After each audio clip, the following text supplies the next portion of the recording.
Common Clerk, I think we have everyone here. As I mentioned, Councillor Sullivan said he'd be about 15 minutes behind. I'm sure he's just trying to wrap up some school stuff, and then he can join the meeting at that point. With that, I'll get an approval of the minutes from August 4th. Moved by Mayor Reardon, seconded by Councillor Stewart. Common Clerk, do you just want me to go through the agenda items, or do you want me to pass it to you to call them? What's the best route for you? Chair, with committees, we always have the chair basically run the meeting. Excellent. So, okay. Unless you need my assistance, I'll be in. Okay, thank you. Next, with nothing on the consent agenda, moving to item 4.1, Service Review Safety Assessment, 4.1.1, Winter Management Plan. I'll pass it over to Chief Clifford to introduce. Yeah, thank you. The Service Review Safety Assessments at the inaugural meeting of the Public Safety Committee, the committee advanced 2 recommendations to Common Council to be adopted. And this is just a reminder, folks. Basically, was that Council adopt the City of St. John Safety and Continuity Management Program, a program that designed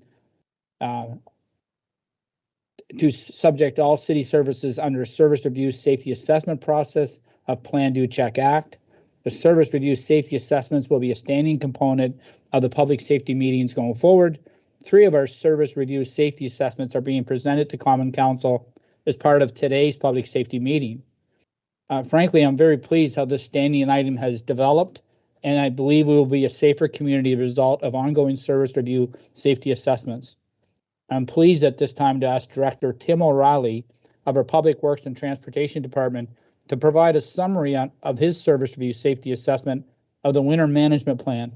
Director O'Reilly is also available to ask any questions you may have of his report. Tim? Thanks, Chief, and good afternoon, Chair Hickey and members of the Public Safety Committee. Analyzing the topic of safety in relation to City's Winter Management Plan requires first a view through a community lens.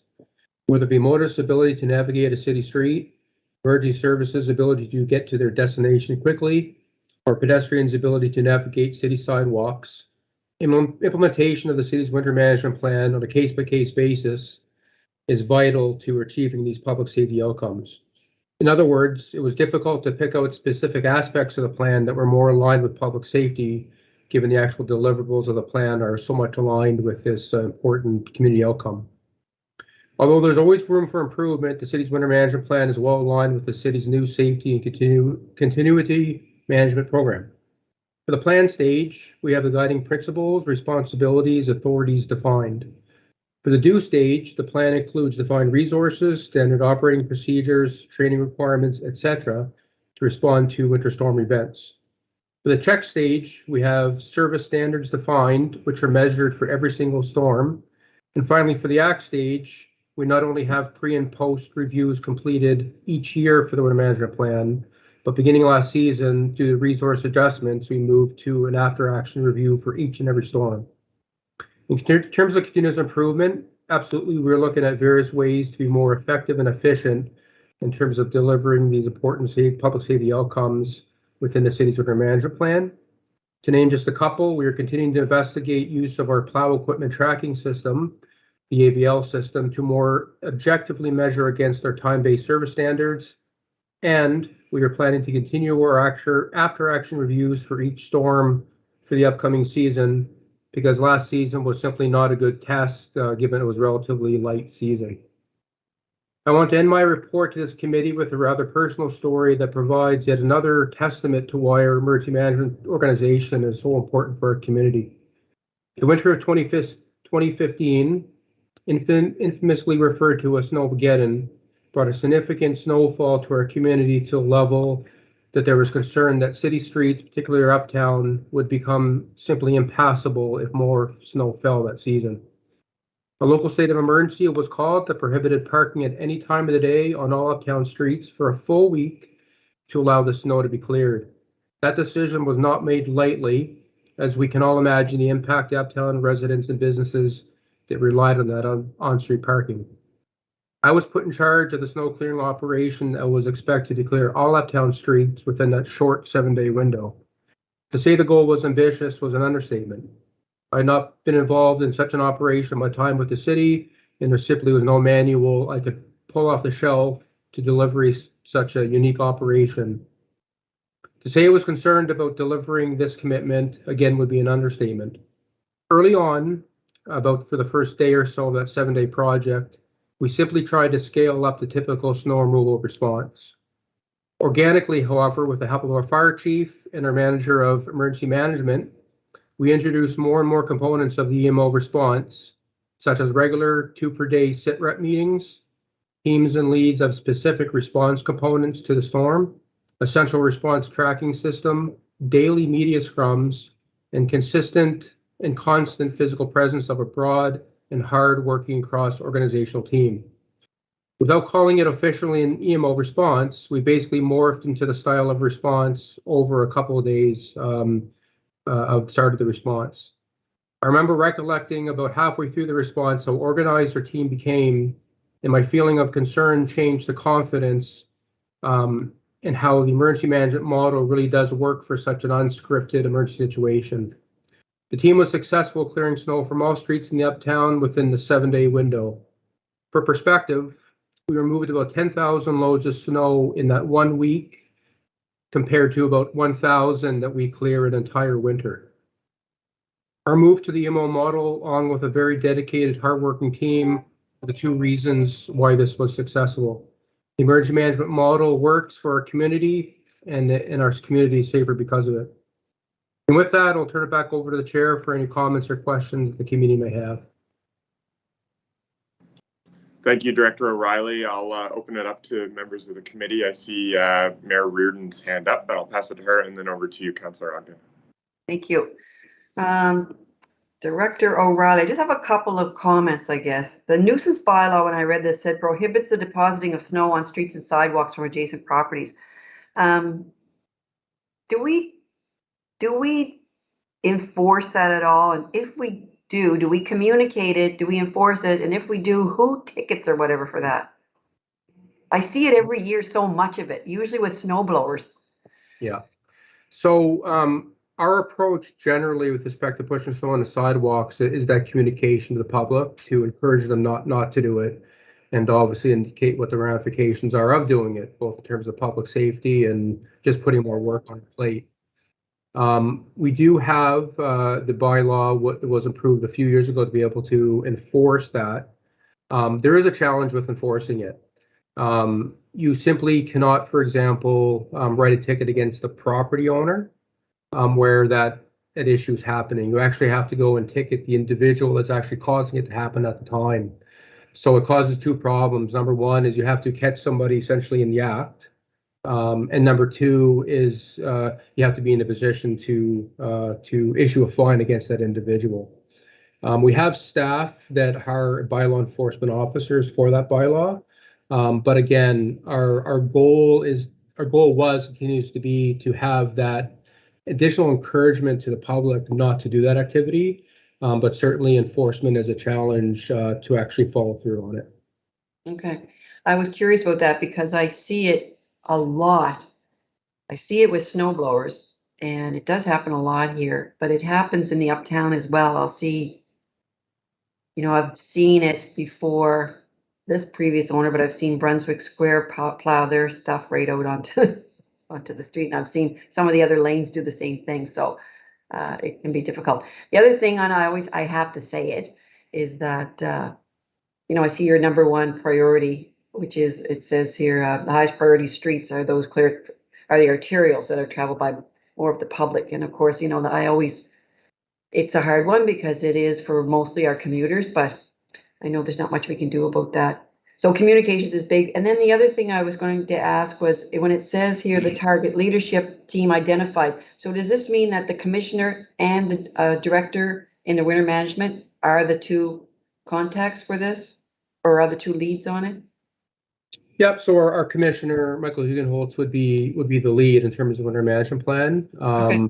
But certainly the day-to-day implementation of it would fall on my shoulders as a director. But again, we have an excellent team of both managers, supervisors, and staff that's there to help achieve it. Great. All right. Thanks very much. It looks great. Thanks. It's worship. I'll pass it over to Councillor Ogden, I believe, had a question. You're on mute, by the way. Councillor, you're on mute.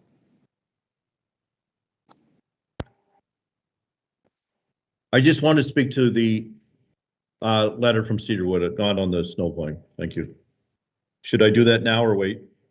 No, just wait till that comes up. It'll be item 6.1, I believe. Okay, thank you. Councillor Stewart, do you have a question?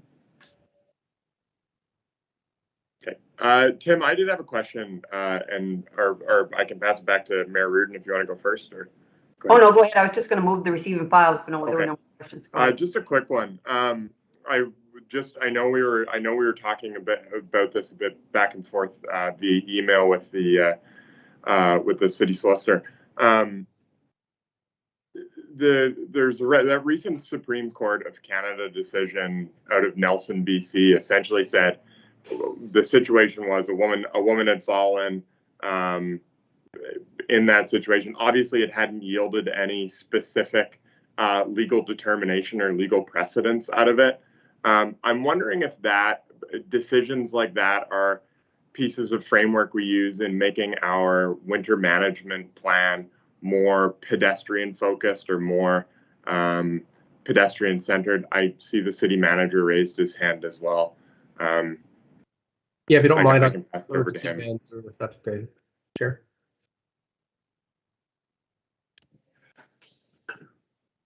City manager, did you have something to add to that? Chair, to your specific question, do we learn from that? Do we consider those? The short answer is a most definite yes. We do look at that.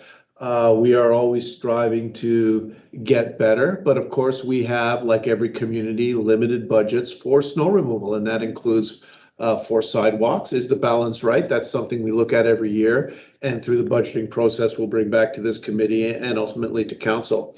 I will say this, that generally speaking, so long as your service levels are clearly articulated, you significantly reduce, not eliminate, but significantly reduce your liabilities. You have to tell your public what you intend to do and when you intend to do it. That is the key. And we do that quite well through our winter storm management plan with our various service levels, priorities, and timings. There are communities in this country who have categorically declared that they will not clear sidewalks in the wintertime. If that is a clearly articulated service level, then again, your liabilities get reduced.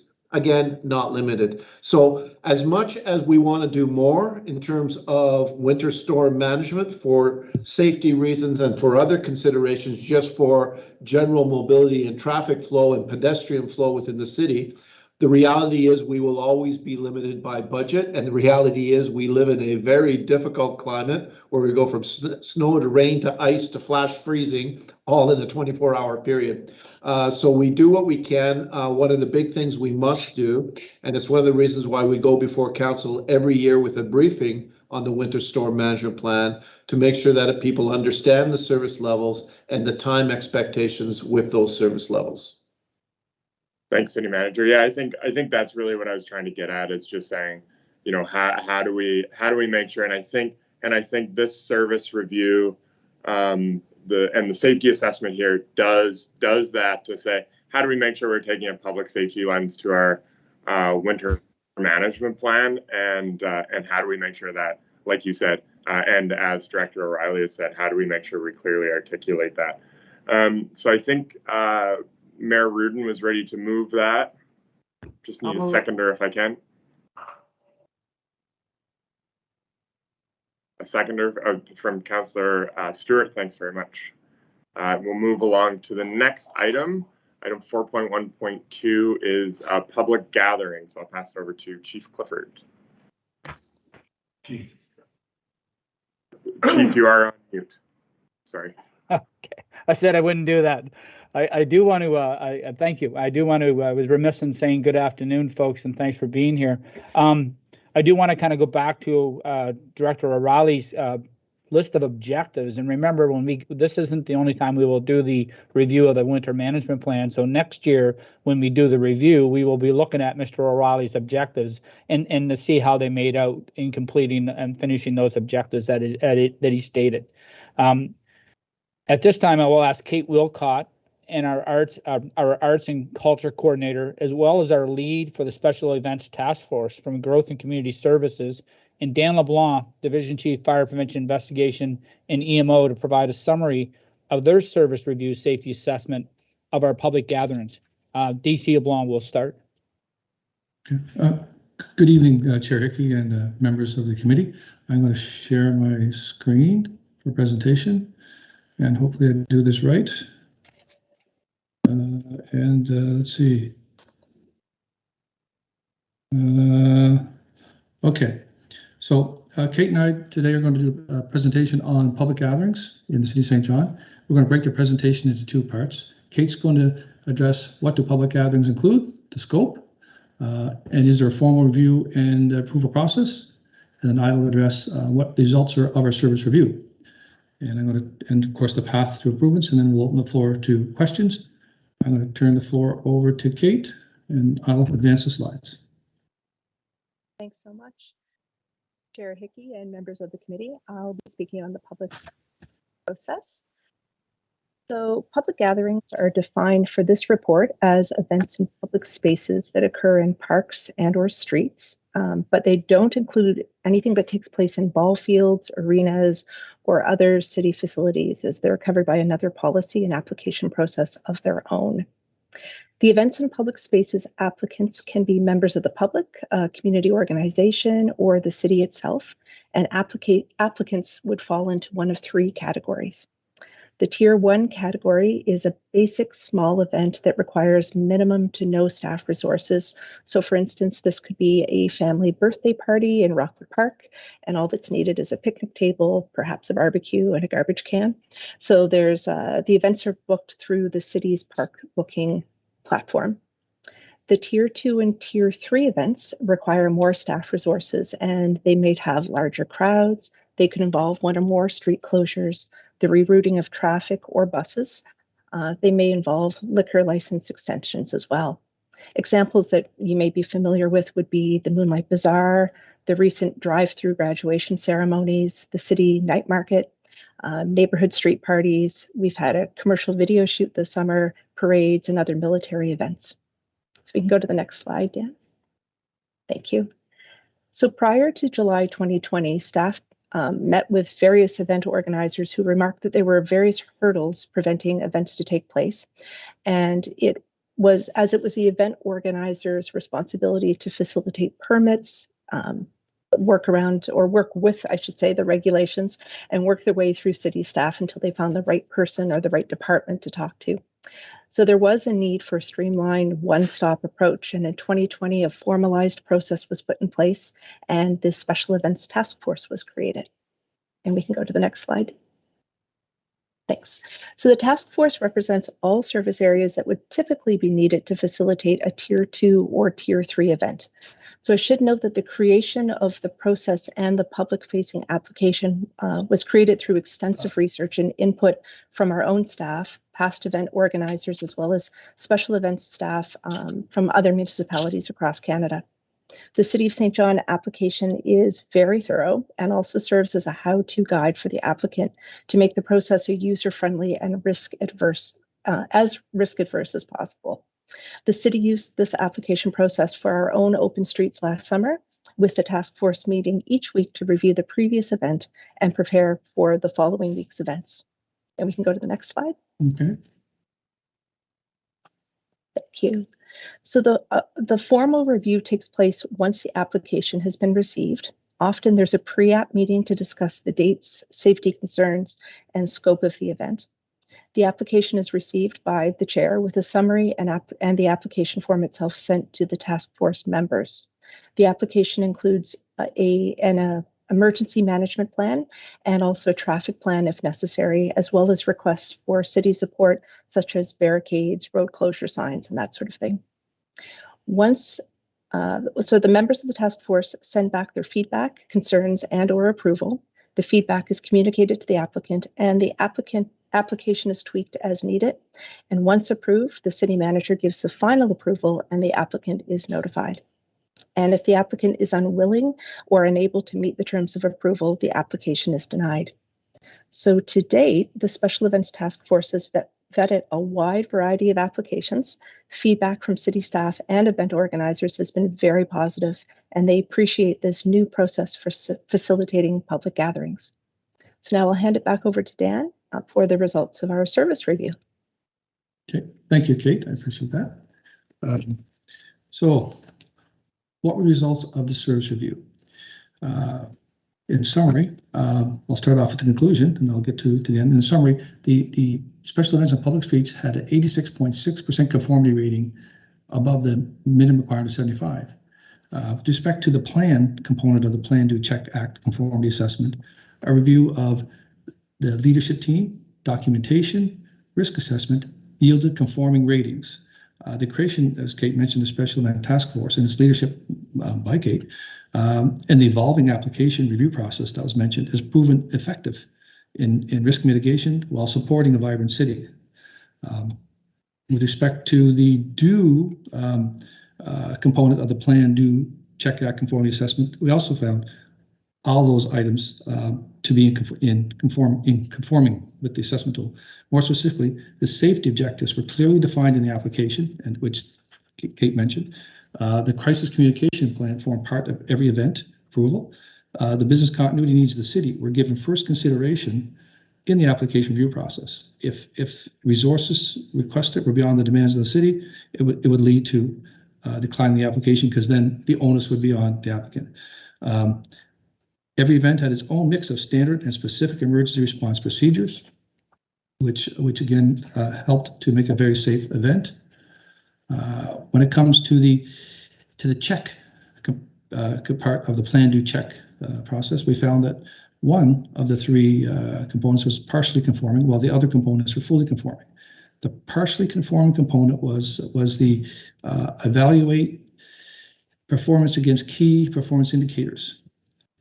For the purpose of special events on public streets, we considered the terms of approval to be the basis of the key performance indicators. All events to date were successful from the task force perspective. No significant breach of terms were noted during staff observation of the events, and just during all the city-run events, there was city staff there, and they did observations, and that was part of the tweaking process. However, as part of our analysis of selected events for this review, it was noted that not all of the stipulated terms were followed. The emissions themselves had no public safety impact during the event. However, the terms of approval were there, to address both high probability and low probability events. So in effect, the emission highlighted the need for a more in-depth post-review of the community-sponsored events on public streets, which now the task force will amend its process and update to include post-event check. Now, as for the ACT part, and move my slide ahead here. This actually fits on both slides, so it's a little overlap. But as for the ACT phase of the Plan Do Check Act process, again, we found one of the three components to be only partially conforming, and that was the conduct after action review on events, which was very much the same as the other item. So where action act reviews are conducted by, when they're conducted by the city, for city-led special events on public streets, the reviews are undertaken, but reviews are not undertaken for all community-sponsored events. Sorry, folks. As just noted ago, the Special Events Task Force will update the post-review process to include the check component for all approved events. And I guess, for example, this is sort of where it came up, is if Public Works approved barricades for a community event, and we just want to find out, were the barricades properly deployed? Were all barricades returned in the same condition loaned?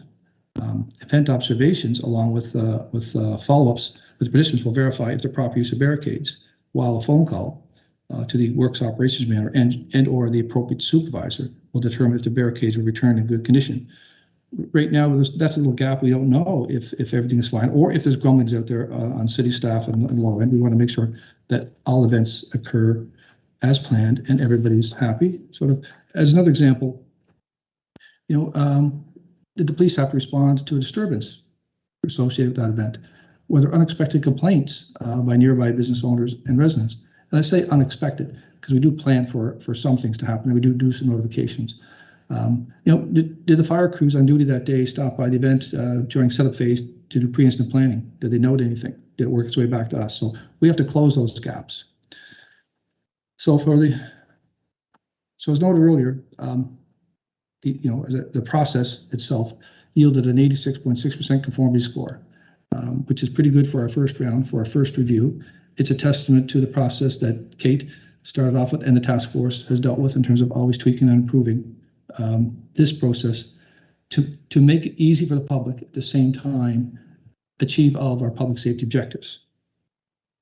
So the task force members now will in turn follow up with their respective staff who are involved with the event in some manner. The post-event feedback will work its way to the task force. We'll also deal with observations, and if we have a chance to deal with the applicants to get their input to make the next events safer, yet while still supporting a vibrant and fun community. That's really the gist of the analysis. It was actually pretty good in the context of the application, and the application process covered off most of the issues pertaining to public safety.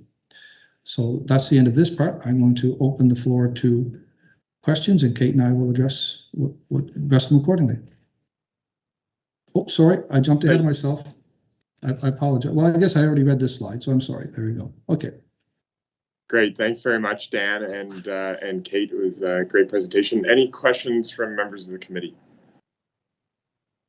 Mayor Reard.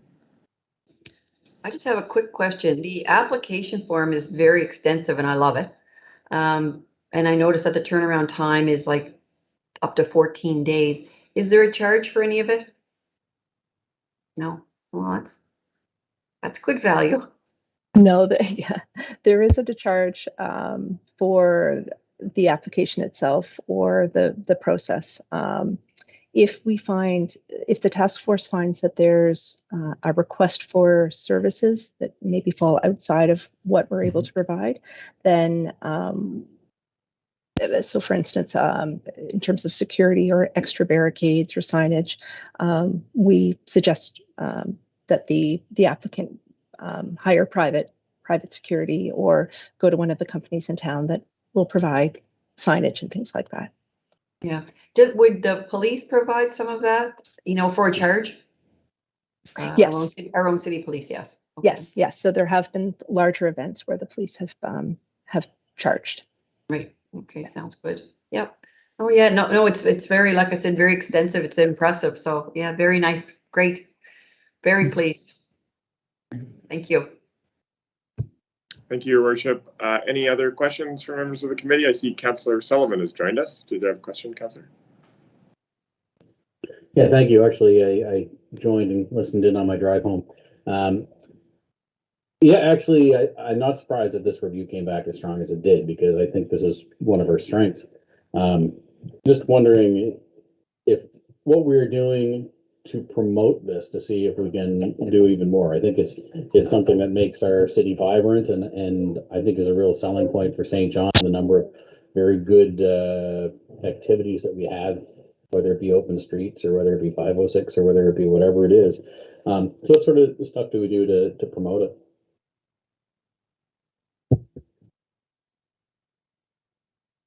Oh, I'll take that. Do you want to hand that, Kate? Sure. So the application itself is on both the Arts and Culture webpage as well as the park booking webpage.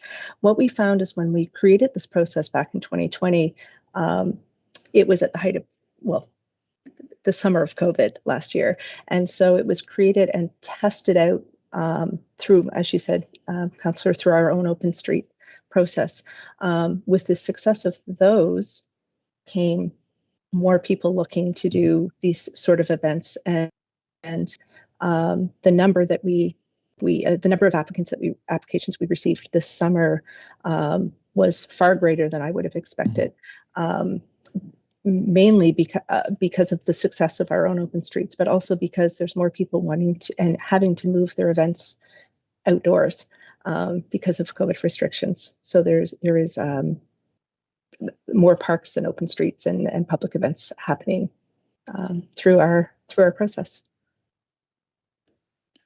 And one of the unique events that we had this year that Kate can talk about was the Imperial Theatre grand opening, which they held on King Square South, which was unique by its own right, and something that wouldn't have even happened in the past, except it was a COVID time and created for unique opportunity.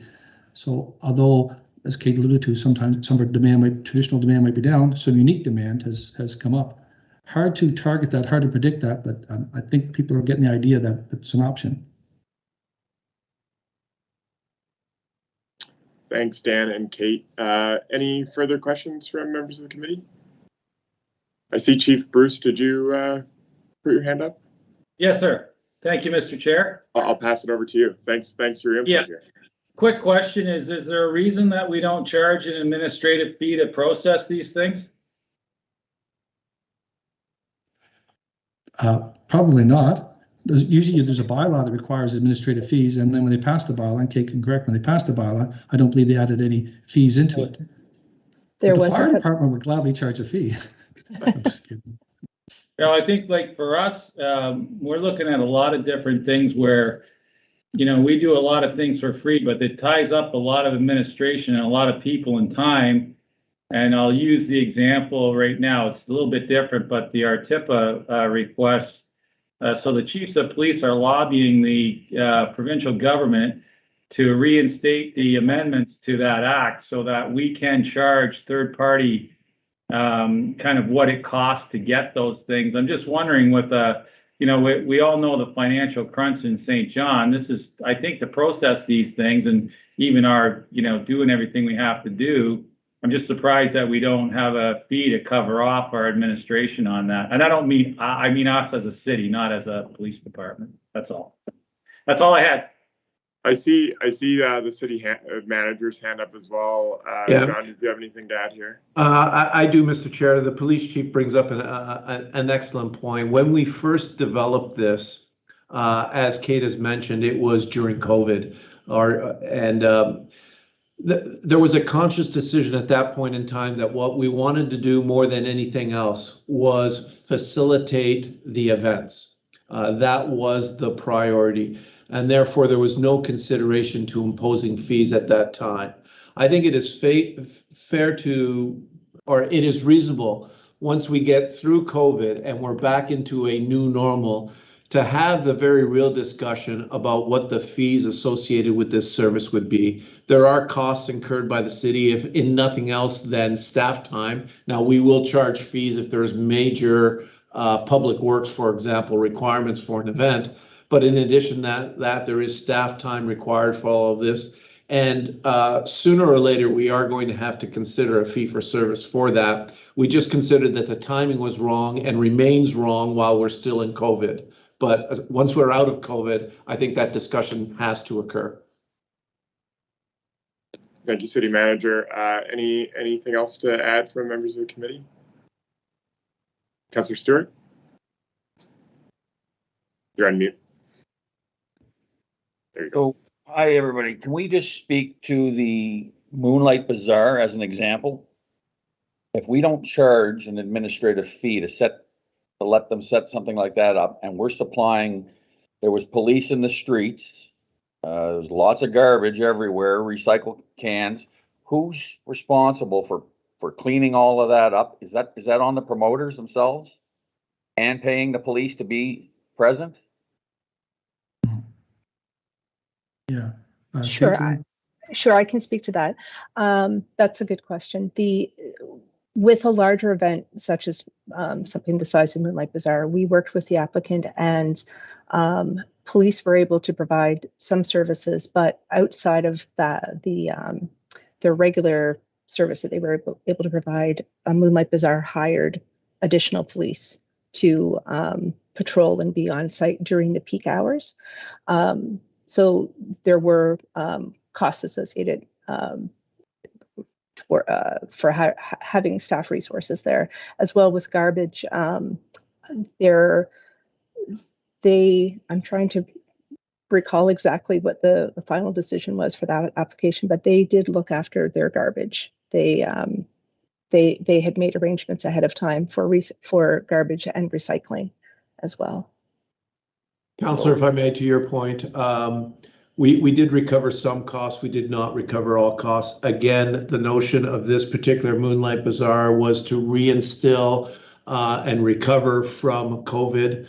But we have had discussions moving forward. We have to be in a position to cost recover most of our costs, unless there is a direct line to a not-for-profit type of thing, in which case, again, moving forward, that would go to the grant committee, and the grant committee would have to review and support the notion of in-kind support to the event.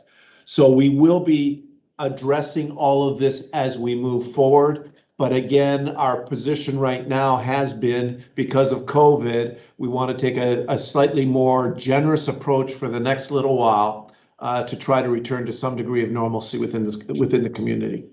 Okay, yeah, I agree. As long as everybody's aware, sure. Thank you, City Manager. Any other questions from members of the committee? All right, well, receive and file. Moved by Councillor Reardon, seconded by Councillor Ogden. If I can just quickly on it, I would say, it's interesting in the discussion about the fee structure. Certainly, in Chief Bruce's comments about the RTIPA efforts, what they do is, or what they used to do is they have that fee to essentially eliminate the frivolous and vexatious requests that come in, so they're not being flooded with them.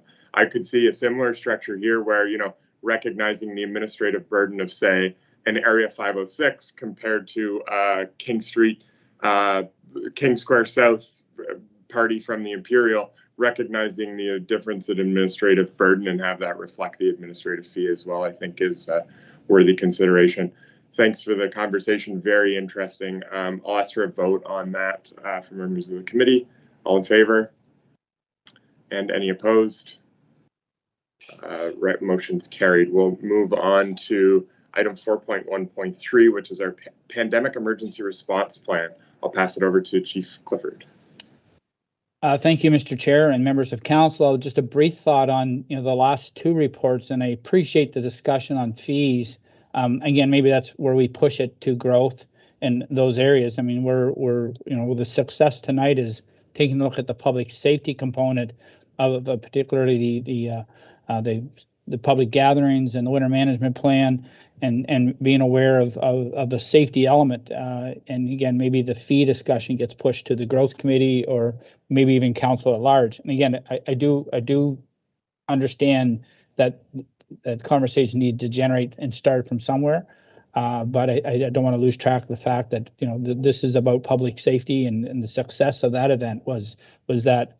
And again, I hadn't really had a sense of the degree of safety that was applied and what Kate and her team were doing. I think there's a significant amount. I've gone to many of those events and wondered about safety and didn't realize that we had this lens. And so, again, the success we had is that review. Last but not least, on our service review safety assessments, I will ask Deputy Mike Carr to provide a summary report on his service review safety assessment of our pandemic emergency response plan. Thank you, Chief. Hello, Chairperson Hickey, members of the Public Safety Committee. I'm here to report the Service Review Safety Assessment findings for the Pandemic Emergency Response Plan that we've been using for the last year and a half.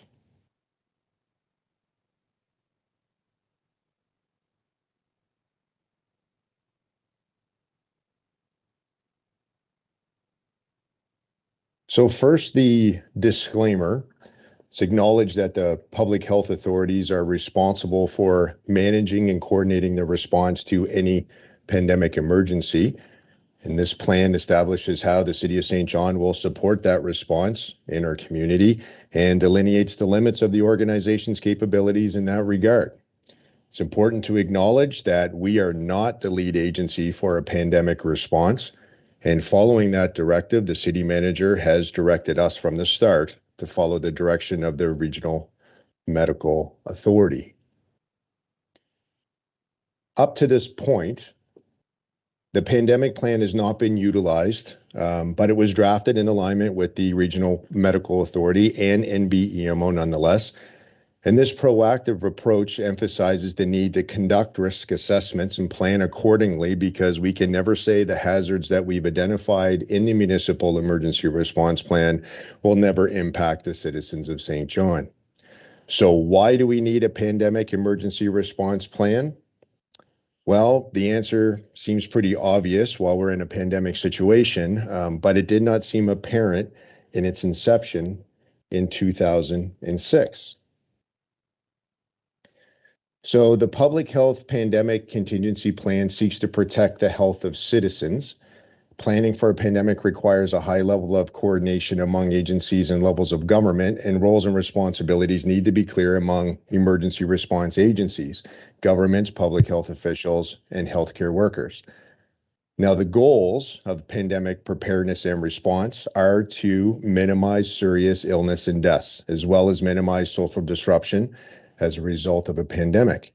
The Health Canada plan, for example, identifies the prevention and preparedness activities that need to be addressed before a pandemic, including surveillance, vaccine programs, antivirals, health services, public health measures, and communications. Now, our aim for our St. John EMO specific pandemic plan is to establish the organization and means required to provide support to the Provincial Department of Health through the Regional Health Authority and Public Health, including the Medical Officer of Health, in its efforts to minimize the effects of large-scale pandemic outbreak. So after using the Plan, Do, Check, Act methodology, the following findings were found. Under Plan, well, there is no COVID-19 specific pandemic emergency response plan. This was a new virus, and it was not predicted to have the global impacts that we're experiencing today. However, we did have a pandemic influenza plan, which met all the needs for the COVID-19 response. Also, when conducting the risk assessment for the identified hazards in the MERP, pandemic was identified and a plan was constructed. Under the Do section, safety objectives, crisis communication, and emergency response procedures all met the needs of COVID-19 response. We did have to develop business continuity plans for each city department. These business continuity plans will also carry over for any emergency that would challenge city staffing issues.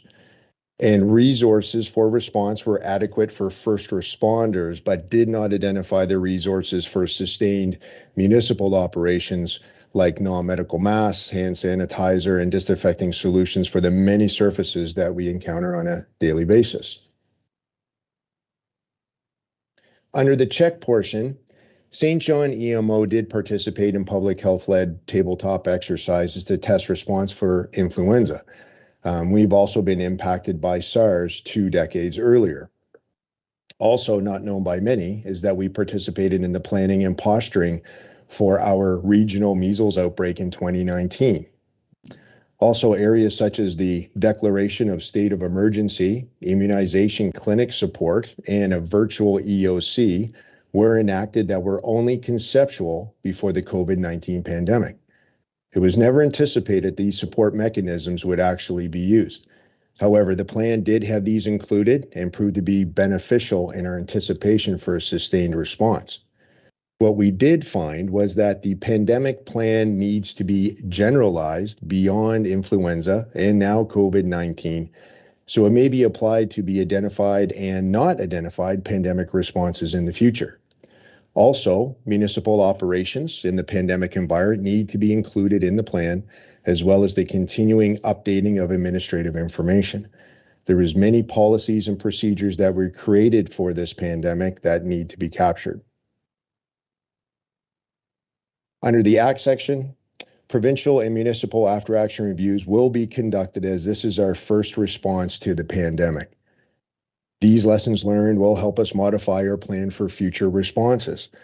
Lastly, city policy and procedures, spearheaded by our Human Resources Department, were created to adjust to the complexity of the pandemic response, as many of the challenges experienced during the pandemic were specific to the environment of the time that may not have been foreseen. So overall, the Pandemic Emergency Response Plan achieved an assessment value of 77% in the conformity assessment tool. Many of the areas of improvement identified in the plan are attributed to never having a COVID-19 pandemic response in the past, and the fact that the pandemic is still ongoing. Interestingly, pandemic response was in alignment with the plan, even though it was specific for influenza. Sections of the plan that we're currently active in include COVID-19 response initiatives such as dissemination of public information, regular coordination meetings with the Regional Medical Officer of Health, assistance with vaccination clinics, assistance to point of contact test kit distribution centers, and sourcing locations for vulnerable population displacement. This concludes the Plan, Do, Check, Act Service Review Safety Assessment for the Pandemic Emergency Response Plan. Thank you very much, and I'll hold it back to the chairman for questions. Thank you very much, Deputy Chief Carr. I'll pass it on to any members of the committee who have questions. No questions from members of the committee. I do have a question for you, Mike, so you don't get off the hook. That 77%, it does get pretty close to our 75% threshold there that we try and keep on these, from my understanding. Does those 4 points in that check exercise, achieving those, does that get us higher up on that percentage spectrum, you know, in making sure that, you know, we're not as specific around these policies and those 4 other things you mentioned in that section of the plan? Actually, Great question, Chairperson Hickey. What we found is that because we never had it before, there is value in the conformity assessment tool that is specific to past reviewings of the plan. We've never had an after action review before, which actually gives you points towards your conformity. We've never had a pandemic before, so we've never actually gone through even a simulation for COVID-19. And that's why I think probably the biggest success of this conformity assessment tool is the fact that if we generalize it and identify it to a multitude of different possible biological or pandemic threats to our citizens, then what it is, it'll prepare us in the future. We'll be able to apply the after action review and lessons learned from this event that we're currently experiencing, and that'll help us with our conformity assessment for the next plan review. Right. Okay. Thank you very much. Chairperson Hickey, I think the city manager has his hand up, and of course the mayor just put her hand up. So. Yeah. So I'll pass it over to Mayor Reardon, unless John, you wanted to hop in on that ahead of the next question. No, I have no comment. Thank you, Mr. Chair. Okay. I'll pass it over to you, Mayor. Thank you. The only thing I'm curious about, I guess, because you talk about measles outbreak in here as well, is right now we have what we call a global pandemic, but what is there a definition? I'm just thinking of this now for a pandemic. Would we have a pandemic locally or like within New Brunswick, or is it always a global? Yeah, no, locally would be an epidemic. But what we've done in our municipal emergency response plan, Your Worship, is that we generalize the hazard as a biological hazard, which could be mad cow disease or something that's specific to just our region. And we've included the pandemic in that because like I've mentioned, we're not the lead authority. So the best thing that we can do is posture, and we've done a great job is supporting the regional health authority with respect to facilities and making sure that we're informing our citizens of all the great information actually that they've been putting out. Okay, thank you. I see the chief has his hand up as well. Chief Clifford, did you have something to add? Yeah, I just wanted to speak on the 75%. The 75% is a score that's been defined by Emergency Management Canada. It's a good score to attain on any type of assessment related to public safety. So we didn't unilaterally grab this. It's not a random thing that we said that should be a good score. It's an established score from CSA, Public Safety Canada, and Emergency Management Framework. Excellent. And yeah, I think it shows just how valuable these KPIs are to bettering, not just this, but the two preceding issues that we have talked about tonight as well. So thank you very much, Deputy Chief Carr. Any other questions from members of the committee? With that, I'll ask for a motion to accept staff's recommendation. Moved by Councillor Sullivan, seconded by Mayor Reardon. Moving right along to the next agenda item, item 4.3. I'll pass it over to Chief Clifford for 4.3.1. Committee and merit questions specific to the glyphosate issue. I think we might be on 4.2.1. Oh, sorry, I skipped right over it. 4.2.1, reconciling legislative and standing committee emergency management instruments. I'll pass it over to you, Chief. Thanks. Thanks, Mr. Chairman. There is no PowerPoint, but members of committee, this is the one item tonight that we're asking the committee to advance a resolution to council. So there is no PowerPoint, but it does have some meat to it, but it's about effectively changing and making things easier and more effective. To put it simply, this particular report is about ensuring the most effective and efficient use of resources to advance legislative obligations and, more importantly, community expectations on the process that our community undertakes to plan, prepare, respond, and recover from emergencies that arise in our community. The broad mandate of the newly formed Public Safety Committee provides the opportunity for the City of St. John to meet and surpass both the municipal emergency response obligations as directed under the Emergency Measures Act for the province of New Brunswick, as well as those obligations as identified in St. John Emergencies Bylaw number 7. Furthermore, the broad mandate also provides the city the opportunity to meet and exceed the mandate of the Common Council Standing Committee, the St. John Emergency Management Organization Advisory Committee, established back in March of 2011.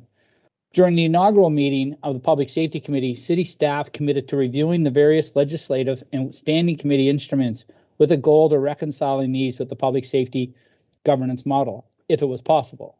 As part of the review, staff examined the provisions of each of the public safety legislative components applicable to the city with the purpose to determine whether the provisions of the instruments, that being the Act, the bylaw, the Standing Committee of Council, could be satisfied through the recently established Public Safety Committee, which we are meeting tonight, of course. City staff is confident the various obligations as presented in the Legislative and Standing Committee can be met in a more efficient and effective manner through this reconciliation recommendation. To ensure the various obligations are met, staff are recommending that Public Safety Committee meetings establish a standing report during the quarterly public safety meetings whereby provisions of the Emergency Measures Act and the Emergency Measures Bylaw are reviewed. Furthermore, given the fact that the Public Safety Committee is subject to the procedural bylaw of Common Council, there is well-established governance to ensure that all aspects of the St. John Emergency Management Organization Advisory Committee, as defined in the 2011 terms of reference, are more than satisfied. To the above points, the purpose of this report is the Public Safety Committee's endorsement of a recommendation to Common Council. The Council resolves, and here's the recommendation and the endorsement, that the municipal roles and responsibilities as provided in the Emergency Measures Act for the province of New Brunswick and the St. John Emergency Measures Bylaw be assigned under the construct of the City of St. John Public Safety Committee of Common Council, and further that the standing committee known as the St. John Emergency Management Organization Advisory Committee, established in March of 2011, be dissolved, since the newly formed Public Safety Committee will satisfy the advisory mandate of the Standing Committee while maintaining a mechanism for a broader public input. If you have any questions, I'll certainly be pleased to respond. Great, thank you, Chief. Members of the committee, any questions specific to this? I think it's pretty straightforward. Seems like a smart move on our behalf to kind of streamline things here. Any other questions? I'll ask for a mover of the staff recommendation. Moved by Mayor Reardon, seconded by Councillor Stewart. All those in favor? Any opposed? With none opposed, motion is passed. Moving right along to our next agenda item, 4.2.2 Public Safety Service Report, Fire Service Update 2021. Over to you, Chief. This afternoon's public safety, thanks again, Mr. Chairman. This afternoon's public safety service report is the first of an ongoing standing report that will be presented at each quarterly meeting. The Public Safety Committee can expect to receive an update report from one of Fire, SJEMO, St. John Emergency Management Organization, Public Safety Communication Center, and police at each of the quarterly public safety meetings. As you remember, part of the original thought on establishing the Public Safety Committee was attaining an opportunity to review, examine, and understand a municipal budget expenditure of over $50 million. This standing committee report is a great awareness opportunity for our elected officials, individual departments, and our citizen customers. The first public safety service report will be provided by Deputy Fire Chief Rob Nickel, who will take us through a PowerPoint presentation and take any questions you may have on the St. John Fire Service. Deputy Nickel. Thank you, Chief, and good evening, Chairperson Hickey and members of Public Safety Committee. Just bear with me a moment as I share my screen with you.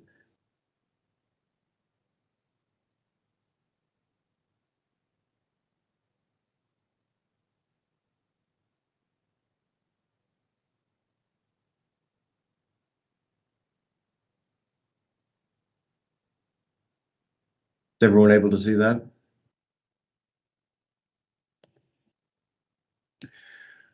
2021 has been an interesting year as we continue to navigate the COVID-19 global pandemic and recover from a cyber attack. In spite of this, St. John has also done a great job, has a great deal to celebrate as we see the dedication and vision of council and the city leadership bring record growth to the city in these trying times. On the second meeting of the Public Safety Committee, we thought it would be appropriate to share a fire service update with the committee. It is our intention, as the Chief mentioned, to provide the committee updates from other service areas in future meetings.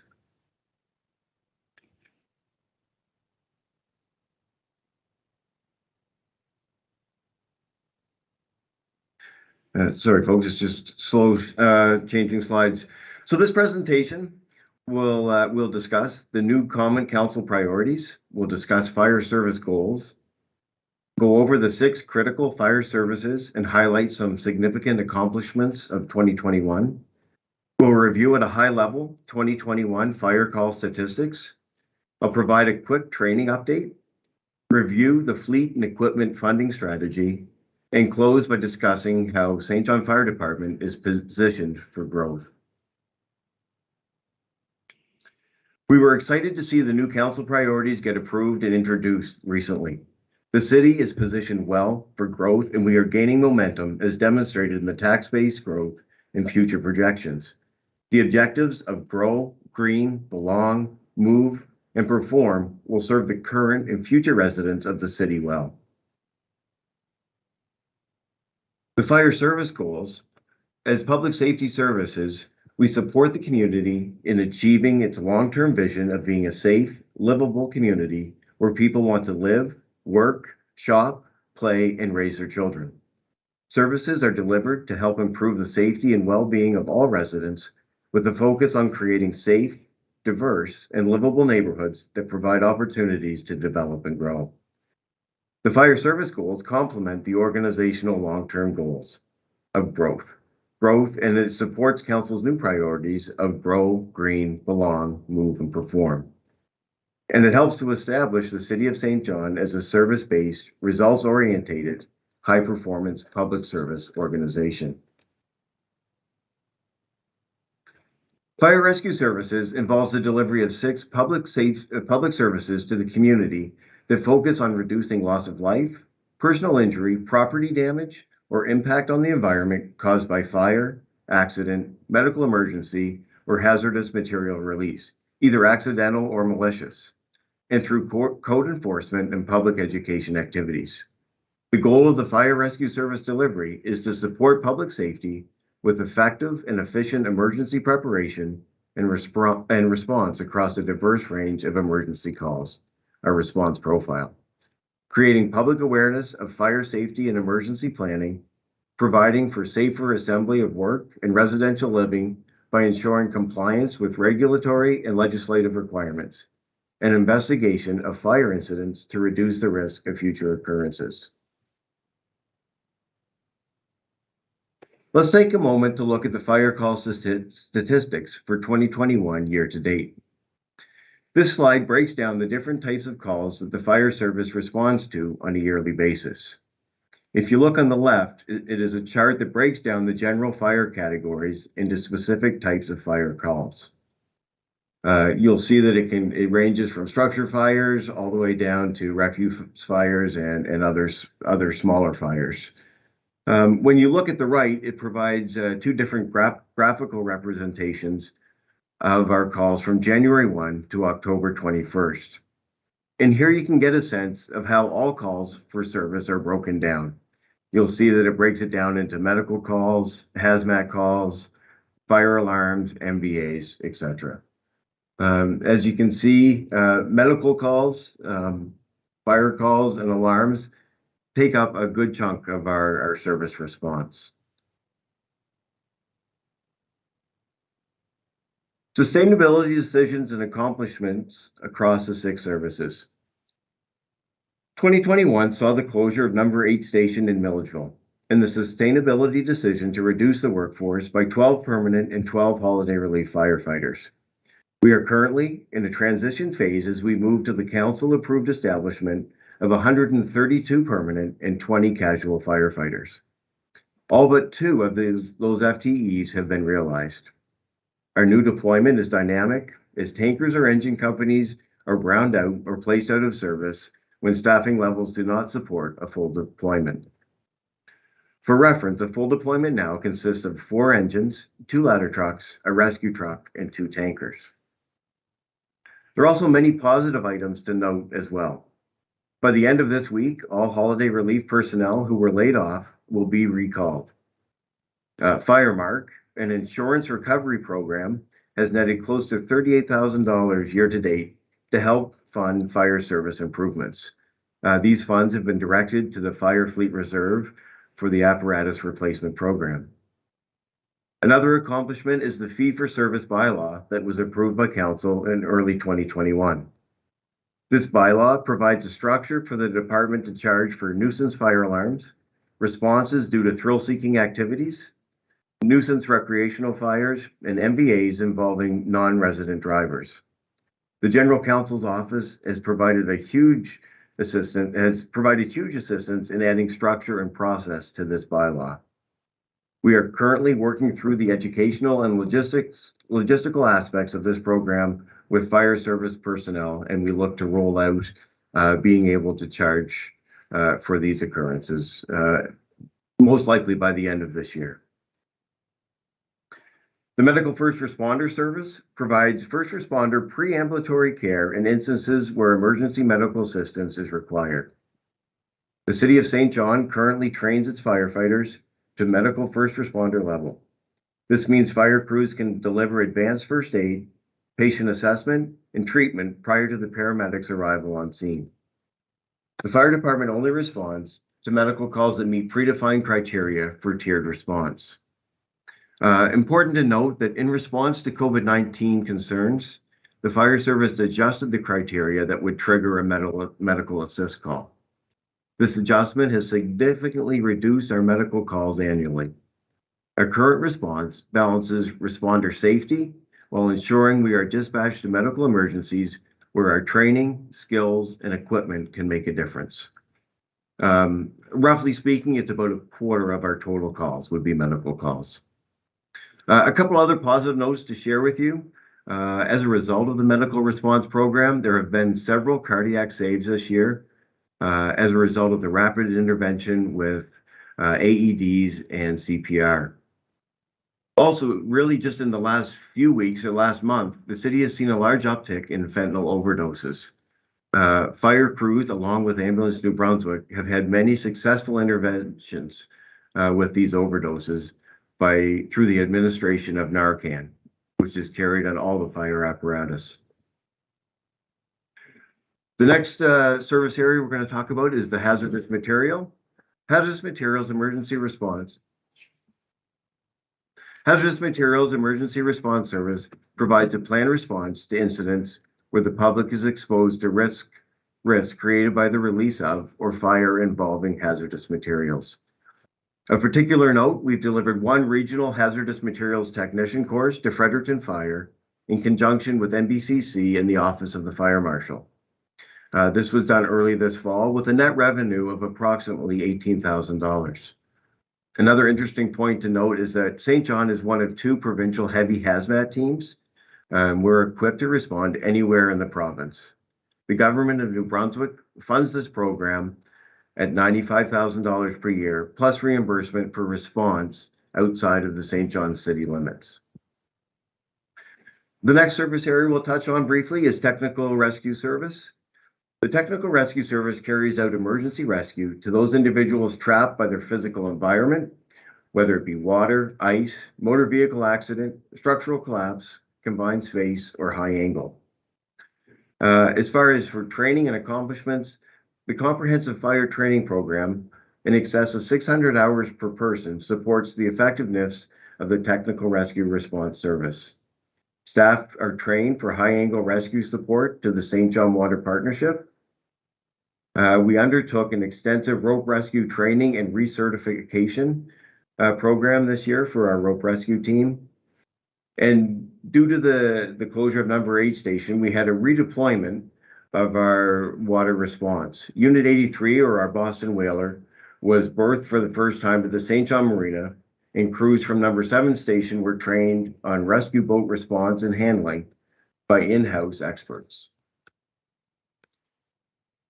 The last two areas I'll speak to quickly in our 6 core services are fire prevention and fire investigation.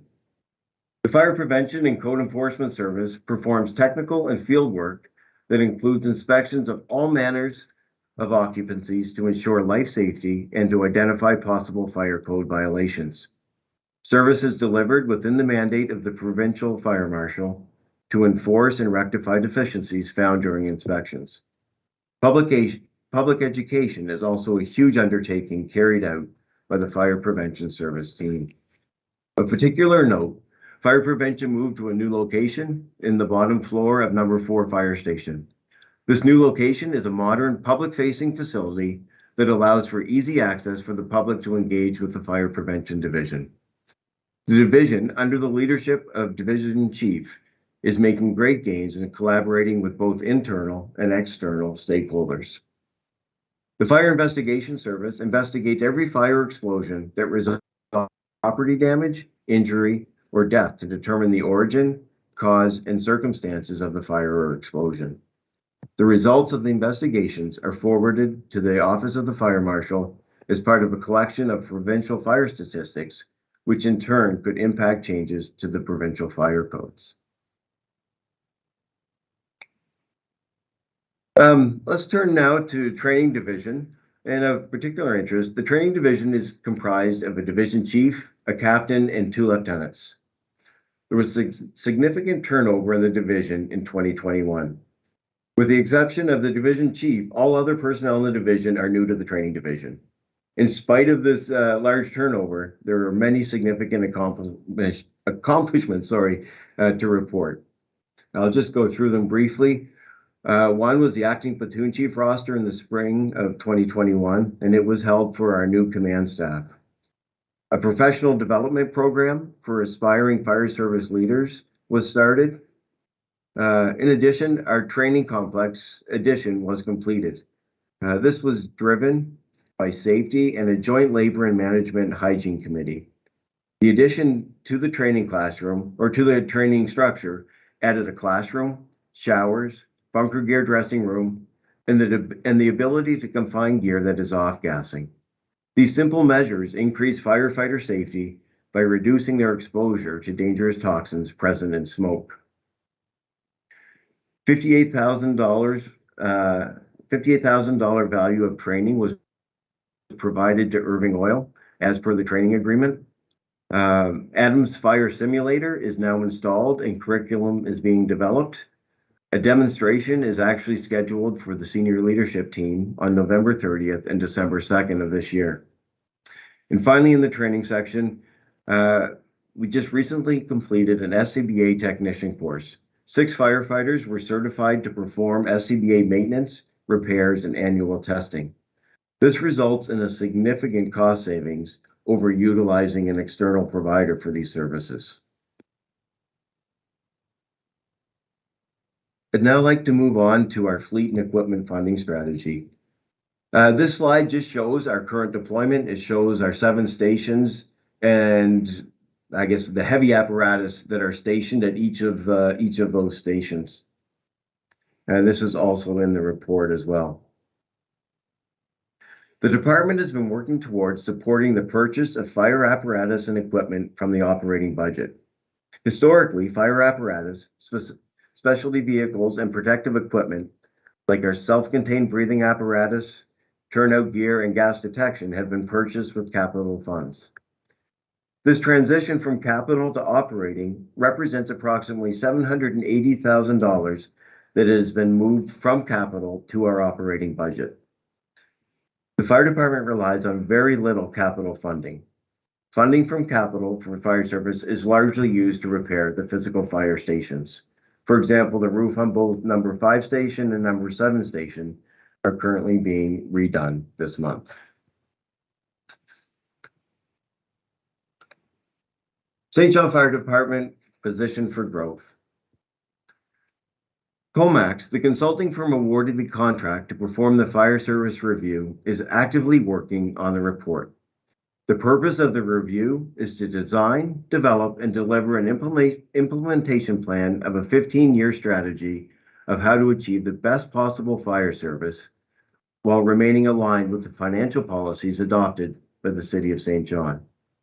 To date, Comax has gathered substantial data and conducted many stakeholder meetings. The data collection is nearing completion, and they will transition into the data analysis phase of the project. A draft report is expected to be completed late 2021 or early 2022. Public Safety Services supports the community in achieving its long-term vision of being a safe, livable community where people want to live, work, shop, and play. Services are delivered to help improve the safety and well-being of all citizens, with a focus on creating safe, livable neighborhoods that provide opportunities for individuals to develop and grow. The St. John Fire Department is excited to support Council in their priorities of grow, green, belong, move, and perform. The Fire Service Review will provide a strategic 15-year plan on how to achieve the best possible fire service and protect the citizens and property in this growing city. The men and women of the fire service are committed to this community and support the leadership of Council and staff in their vision for St. John. Thank you. The recommendation on this report is to receive and file, and I'd open it up for any questions. Thank you very much, Deputy Chief Nicol. I'll just see Councillor Sullivan's hand there. I'll pass it over to him. Thank you, Mr. Chair. First, Deputy Chief Nicol, I did mention this at Council at our last meeting, but since you're in the meeting with us, thank you to you and your team for your support and quick response in support of the Glen Paul community and the school. I know it's very much appreciated. I happen to be on site, and just thank you, thank you, thank you. A question for the chief. You mentioned at the start that more reports similar to this are going to be coming from different areas. I really like the fire statistics slide.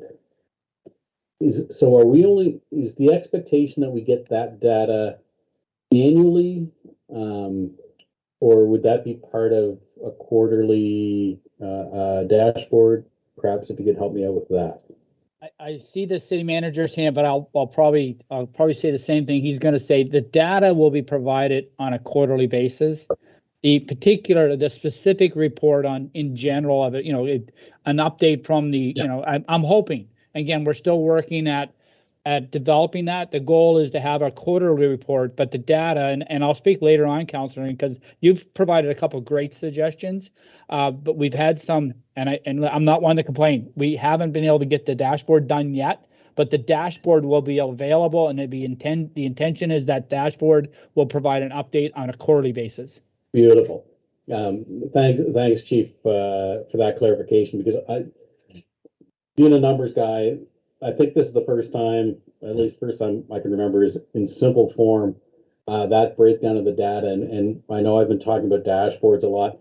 That's exactly kind of what I see as the base going forward for the dashboard.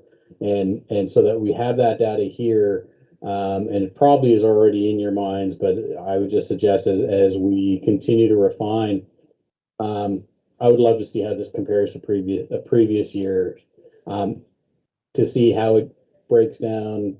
If quarterly would work, by season, just to see. I mean, obviously grass fires will not happen from January to March, but that kind of data and breakdown of data, and I think we're really on the road to something really good here. I think it gives us things we can really sink our teeth into when it comes to decision making. So just a thank you for that, and much appreciated. A question, actually, it's funny. I know a lot of the ins and outs and how we respond to things, and while I think it's important for us to triage our medical calls, I also understand the first vehicle that can get to somebody whose heart is in arrhythmia with an AED device, incredibly important to saving people's lives. And Narcan would be, I think, similar with regards to folks who have suffered overdoses. Do our police vehicles have AEDs and Narcan? I think it's best. I think the commissioners on the meeting, and I think the police chief's on the meeting as well. So maybe I could ask them to respond. I'd have to turn that over to the chief. I don't know if there's AEDs in the police vehicles, not that I'm aware of. No, we don't have any AEDs in the vehicles, but our people have Narcan. Okay, so good that they have Narcan. Perhaps something to explore, and another piece of data to look at would be when such a call comes in. I know often it's an all response, and whoever can get there first. I don't know who gets there first, but I do know the first people to get there with an AED, and AEDs are fairly straightforward to operate. So anyway, I'll just leave that with you for a thought bubble. We have been using much more Narcan as of late than we have probably in the previous 3 to 5 years.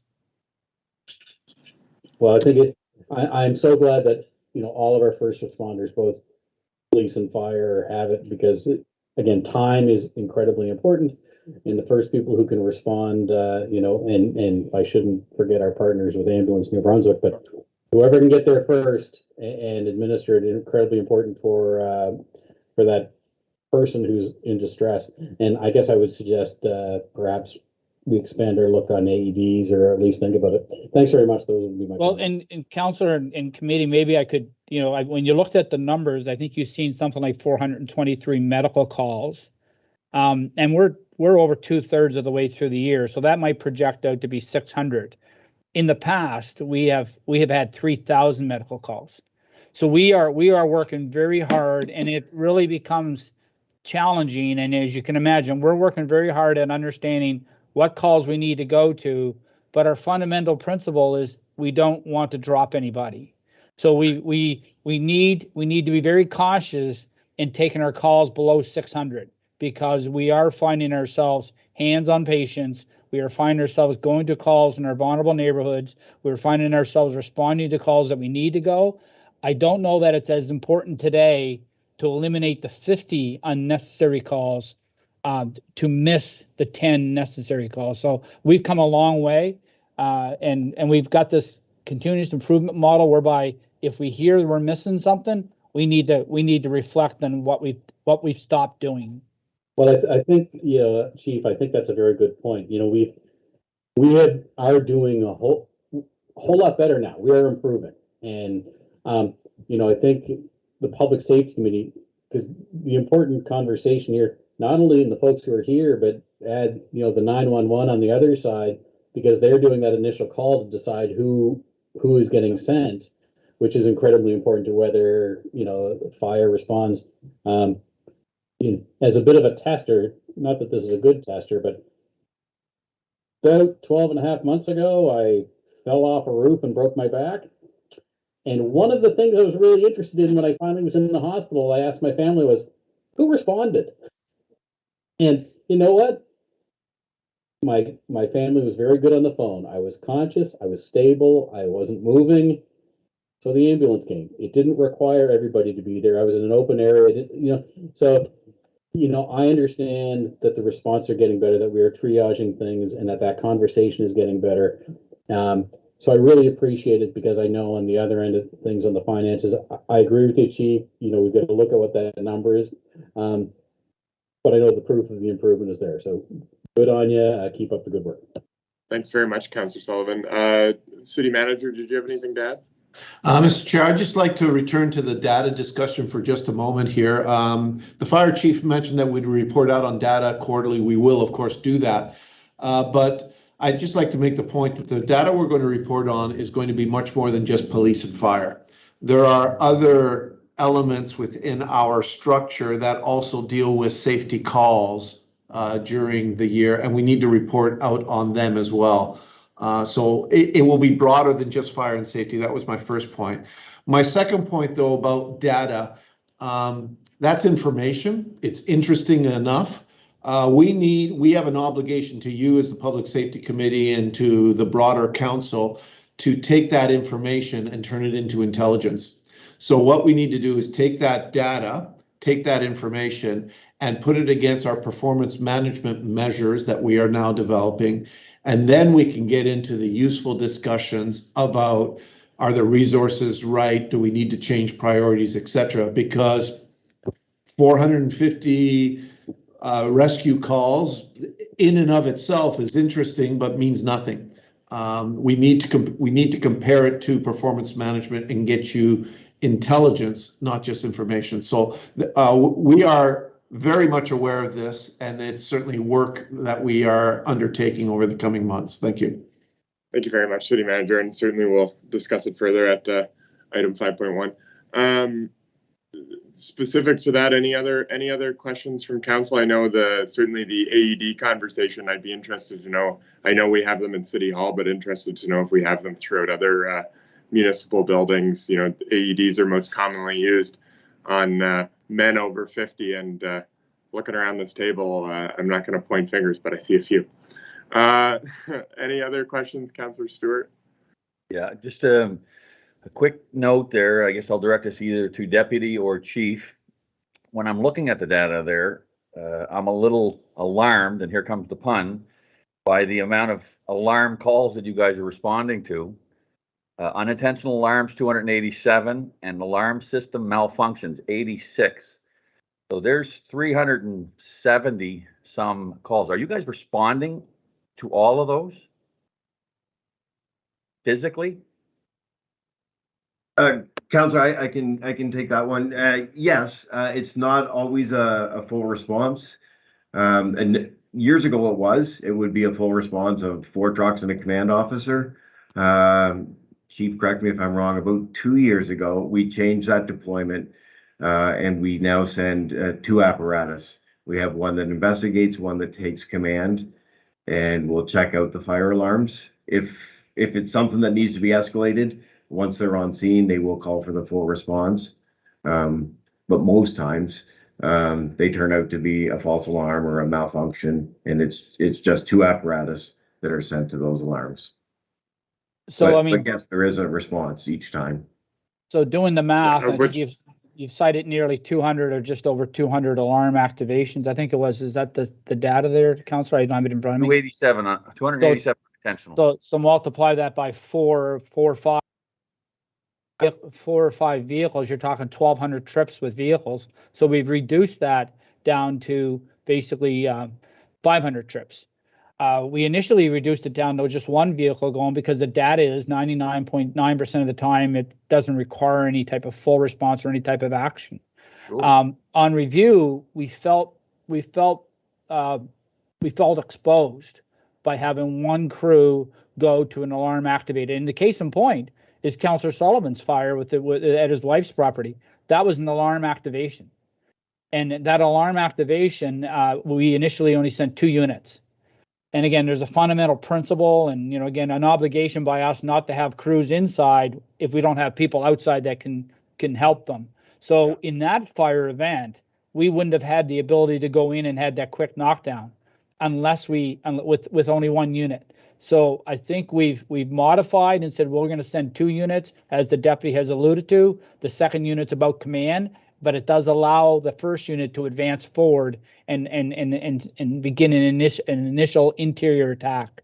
So I like where we are. The other part about alarm activations, and I know probably council, and I don't blame you, would be impatient. We still aren't charging for those. There's a bit of a process to that. There is the legal process and an education process, who sends the tickets. So we hope to get to the end of the year whereby alarm activations, multiple alarm activations to the same site will trigger an invoice. So that might change some of that behavior too. That might help reduce some of those calls. And I think another point I want to emphasize is, again, we want to make sure we get to the calls we need to go to. And so we never want to reduce it to 0, but we have seen a substantial drop in our fleet expenditures as a result of not going to as many medical calls and as a result of not sending 5 units to fire alarm activations. So the data, back to Councillor Sullivan and the city manager's piece, I think we're going to see substantial change in our cost and in the cost and fleet management, even the fuel, although the price of gas, as we know, is going up. We've seen some substantial differences to the good side. We've seen some substantial differences on our fleet expenditure. Okay. Thank you very much, Councillor Stewart. Sorry, Mr. Chair, if I may, again, data is interesting enough. It's intelligence we need to provide you. 380 some odd, 370 some odd alarm calls sounds like a big number, but we are a relatively large community and it equates to 1 a day. And when you imagine our entire city and having 1 alarm a day to respond to, it puts it a little bit more in context that sure, we can drive it down and it's worth our while to drive it down and to be efficient, etc. But at the end of the day, we are a city. And at the end of the day, there are going to be false alarms and alarms that we will need to respond to. So that's why we need to take it beyond the data point and turn it into intelligence for you. Excellent. Thanks, City Manager. Any other questions there? All right. Looking for a motion to approve staff's recommendation. Councillor Sullivan, Councillor Stewart, all in favor? None opposed. Motion carries. I'll move on to item 4.3. 4.3.1 is the questions around glyphosate and looking for a verbal update from staff. I'll pass it over to Chief Clifford. Thank you, Mr. Chairman. I'm going to pass the response on this question to Director Tim O'Reilly. Great. Welcome, Tim, again. Great. Thanks, Chair, and good evening again, committee. So first of all, I guess just help understand what glyphosate actually is. It goes by different retail names, but the most common one is Roundup. So that's really what we're talking about. So Roundup is a pesticide, specifically an herbicide. So the province made some inroads in 2009 in terms of reducing the use of herbicides within our province. So they used their Pesticides Control Act in order to implement changes. So several changes came into effect at that time. As an example, there's a whole suite, about 200 or so over-the-counter products that are herbicides, including those that contain glyphosate, that were pulled from the shelves. So you can't buy them in the province anymore, including and specifically concentrated glyphosate. The reason, obviously, for that is, homeowners are not skilled at using herbicides, especially in concentrated forms. So, inadvertent use or concentrated use is obviously bad for the environment. So again, a whole suite of herbicides that were taken off the shelf and unavailable anymore to homeowners. The same changes in 2009 also made changes with respect to different organizations.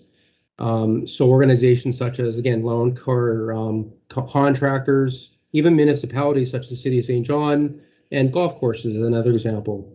So all those types of organizations that, of course, also use herbicides also had to go through changes back in 2009. Each of those organizations, similarities between them, a bit of differences, but basically they all had to enter what's called an integrated pest management program. So again, you had to be licensed in order to spray these chemicals. But in addition to that, you had to have permitting in place, go through a course with proper education. You had to justify use of these herbicides, measure it, have controls in place to ensure you're only spraying at particular levels, methods to limit their use, and more specifically around lawn care. So in a given year, a person's lawn can't be sprayed more than 50% of its area in a given year with respect to a certain herbicide. So again, all those measures with respect to these organizations and home care or homeowners all again went to the direction of reducing herbicides generally, specifically glyphosate. The City of St. John, I'm going to say proudly, entered that integrated pest management program because obviously we have a lot of turf at our different ball fields and parks, etc. So I would say we've actually gone above and beyond the requirements. Just in the last couple of years, as an example, we've only used glyphosate in one case, and that was some stubborn vegetation between Bricks and King Square. There was really no other opportunity to get rid of that vegetation other than the use of that product. But essentially, in every other case, in terms of managing our green spaces, parks, ball fields, etc., we use other strategies other than herbicides to keep the lawns looking nice. So again, we do a lot of overseeding, which includes putting dirt and a bit of seed on top of the grass to have the grass choke out those herbicides, or sorry, the different weeds, etc. And again, proper aeration, watering, all those proper techniques to look after the lawn, we do in the place of using herbicides. So I guess in a nutshell, again, the province took some steps in 2009 to reduce the use of these chemicals. And again, the City of St. John, I would say, went above and beyond in terms of our application on different city green spaces. So that's a bit of an update. Hopefully that answers most of the questions about the topic, but certainly if there's any others, I'll try my best to answer them. Thanks very much, Tim. Updates or questions from members of the committee, over to Mayor Reardon. Thank you. I'm just curious, Tim. So in 2009, when the province did that, then the city followed suit with their own properties. But and I know there's been that reduction, like you say, in buying that. But what about some communities that go pesticide free? Is there that opportunity or option? I mean, and I just really want a high level answer. I know that you'd have to get everybody on board if you're going that way with your citizens. Yeah, so again, that would be an above and beyond choice in terms of applying the type of policy. I haven't, to be honest with you, that would be a question for our general counsel's office in terms of our ability to implement something at a municipal level. So I haven't asked that question yet. Again, I guess at this point, I'll simply go back to our own policy in terms of our own use of chemicals. Again, we extremely limit their use only in cases where absolutely needed.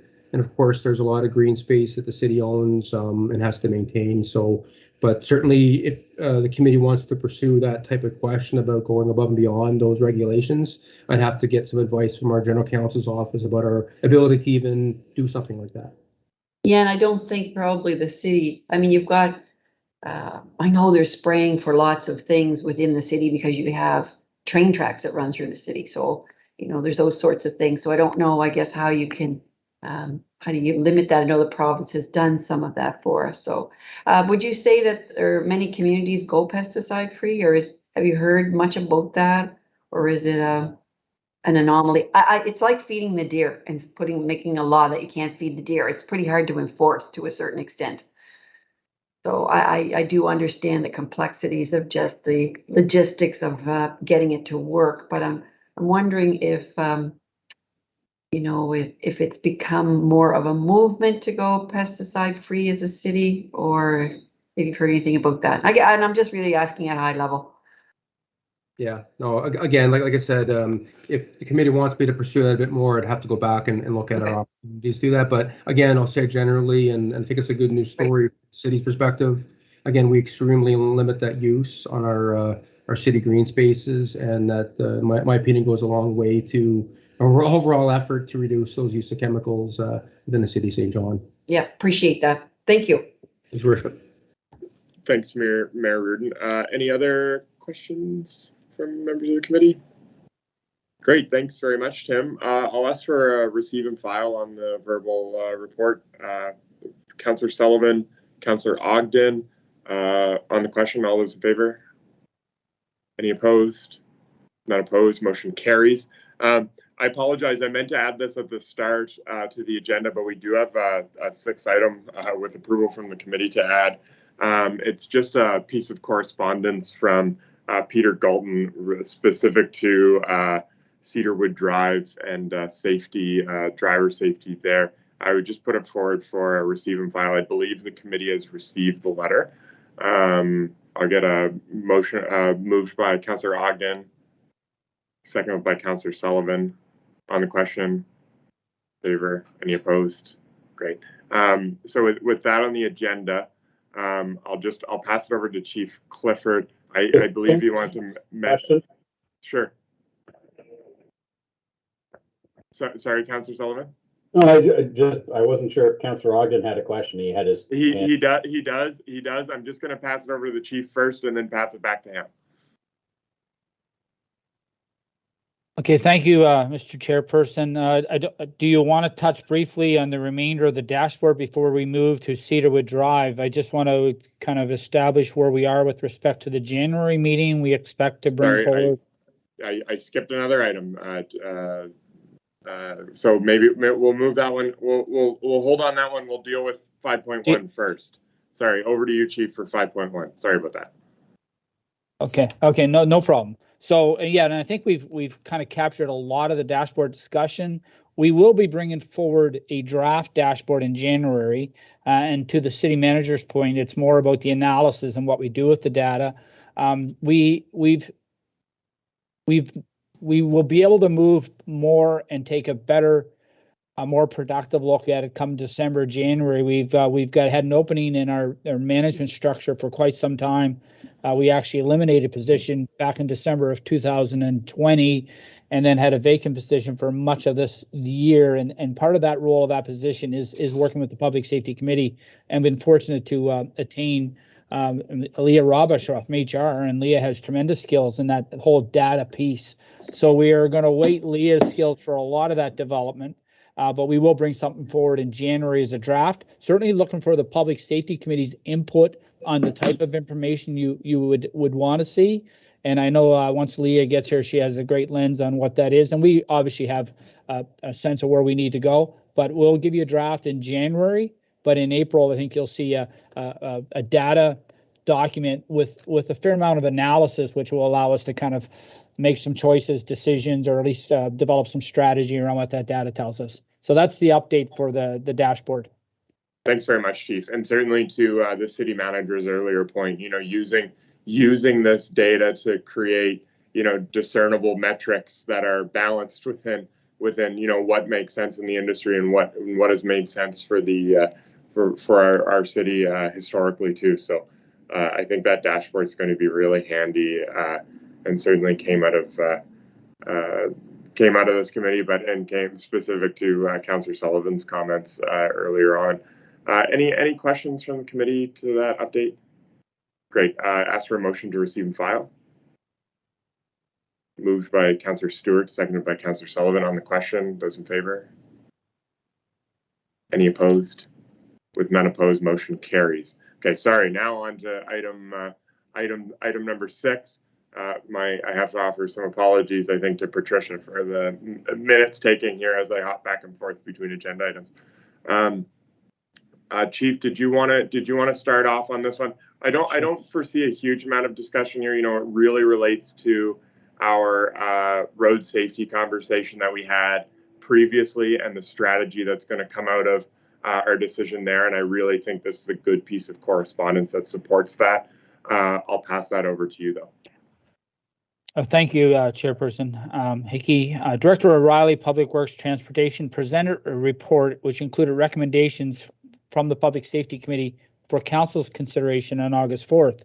And council actually adopted those recommendations. So I would ask Director O'Reilly to at least start the conversation on the correspondence you are advancing tonight. And part of what he's already presented might help address, provide the committee with some information they're looking for. Great, thanks, Chief. Over to you, Director O'Reilly. Thanks again, Chair. So I guess to get, first of all, to the heart of the request and the correspondence, and I've certainly read it, is the suggestion or the request to reduce the speed limit of Cedarwood Drive and some other streets in that Cedar Point neighborhood down to 40 kilometers an hour.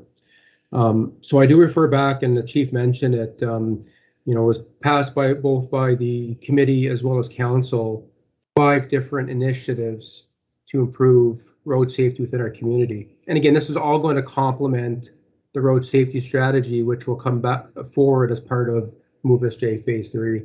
But going back to those recommendations, really 3 of them kind of overlap with this specific request from the citizen. So I guess the first one, and most directly, we did get direction to assess at least 20 residential streets within the city for a potential reduction of speed limit down to 40 kilometers an hour on a number of those residential streets. So part of that process, we'll be certainly looking at the physical characteristics of streets throughout the community to find ones that likely will be a good fit for that reduction in speed, and then going through that assessment tool, which I described in a previous meeting, to identify which of those streets warrant that 40 kilometer an hour speed limit.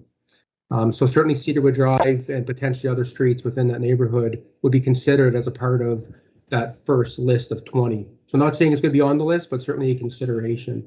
And again, we want to look citywide to and across different different communities. So that's more of the direct one. There's 2 others. One, again, I'm glad the Chief Police is on to again coordinate more with the police in terms of enforcement of speeding within residential streets. So that letter will be provided to the commission, again under direction of the committee and of council, to request that blitz essentially of speeding enforcement within neighborhoods. And I guess the third, and again a bit of an overlap there, again we're going to be entering between this year and next year an education campaign for the public in terms of the need to reduce speeds within the community. So all 3 of those kind of highlight and touch upon the letter. Again, more specifically, the first one around the potential reduction of 40 kilometer an hour speed limits on different streets.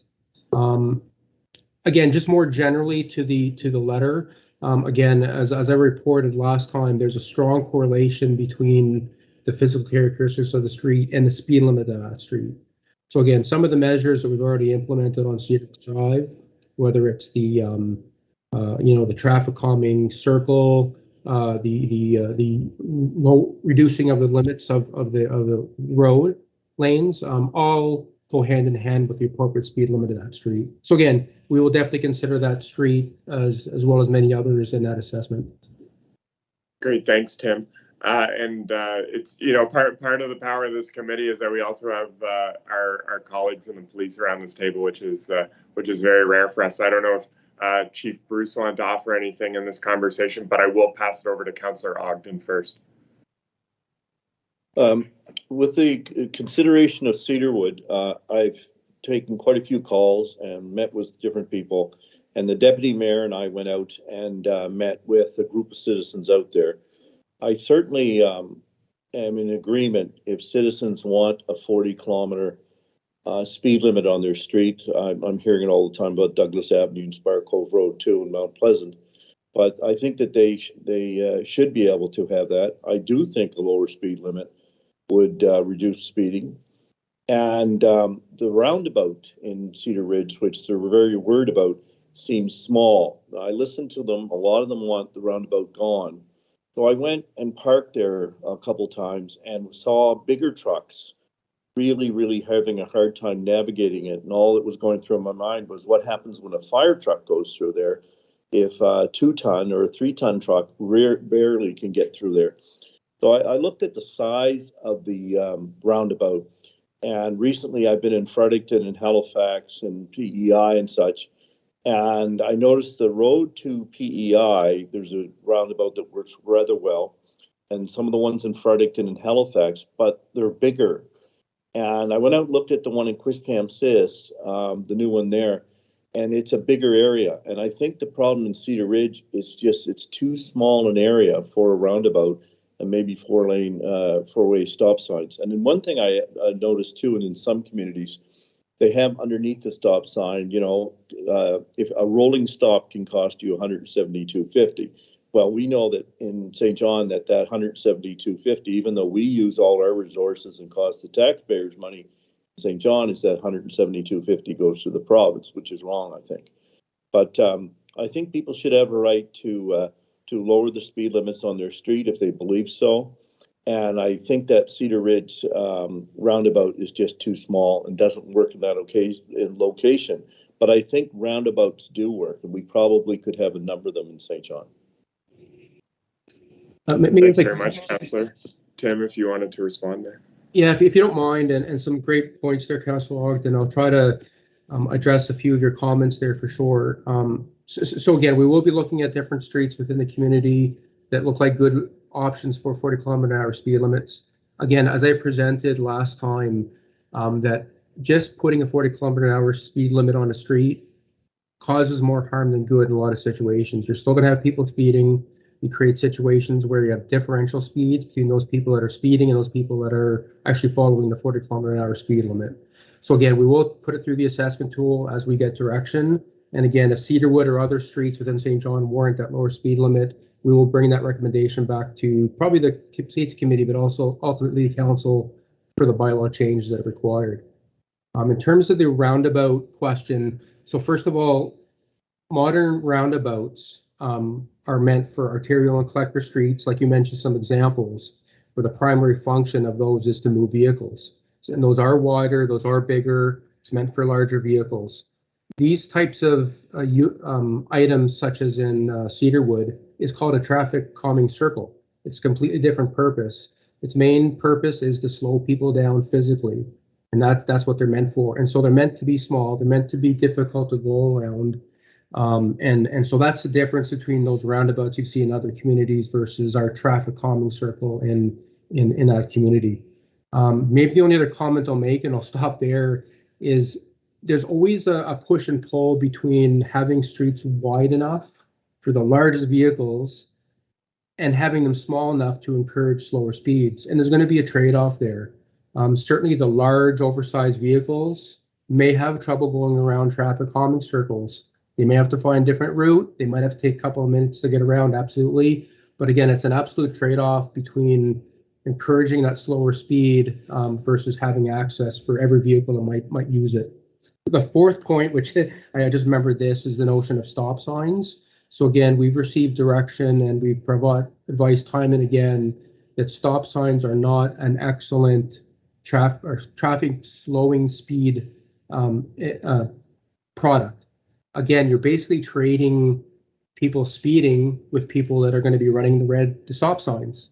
So again, you're pushing police back into communities for people who are running stop signs instead of going too fast for the street. So they're not great at traffic calming in terms of speeds. That's why physical measures such as traffic calming circles are much more beneficial at actually causing people to slow down. Thanks, one question on that, Councillor Hickey. Can you hear me? Yeah, you're good, Councillor Ogden. Go ahead.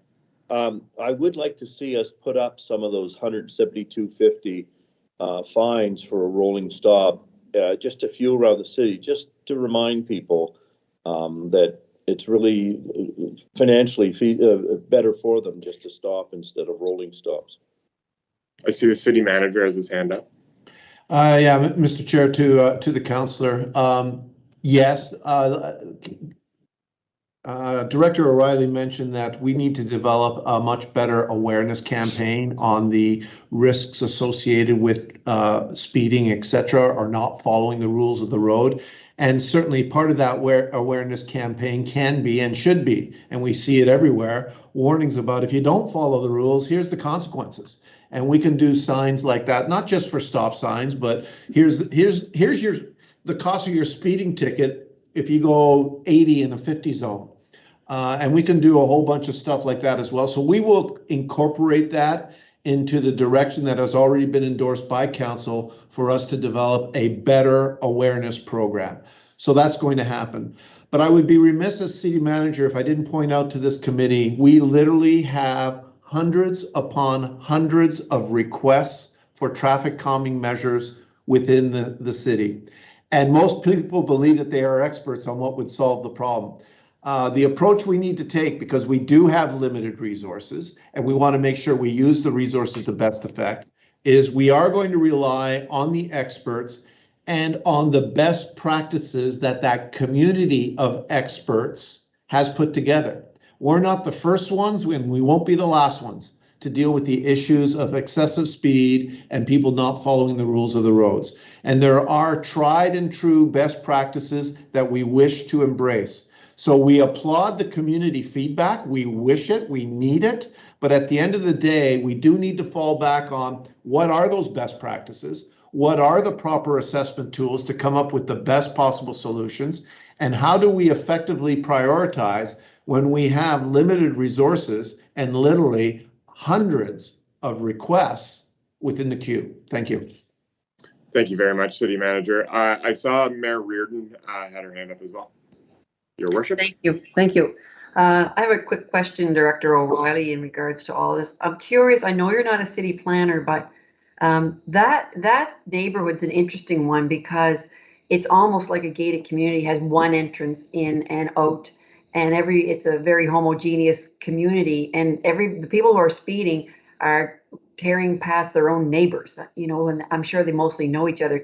I don't understand it, but as I listen to the city manager and the hundreds of requests for traffic calming, I guess we need to, in some ways, look at more active transportation to sort of try to give that option and reduce some of that car traffic. But I can't imagine, like I think Mr. Galton said it was like a 1 point whatever kilometer stretch there, and it makes a big loop as well. So it seems like a bad design.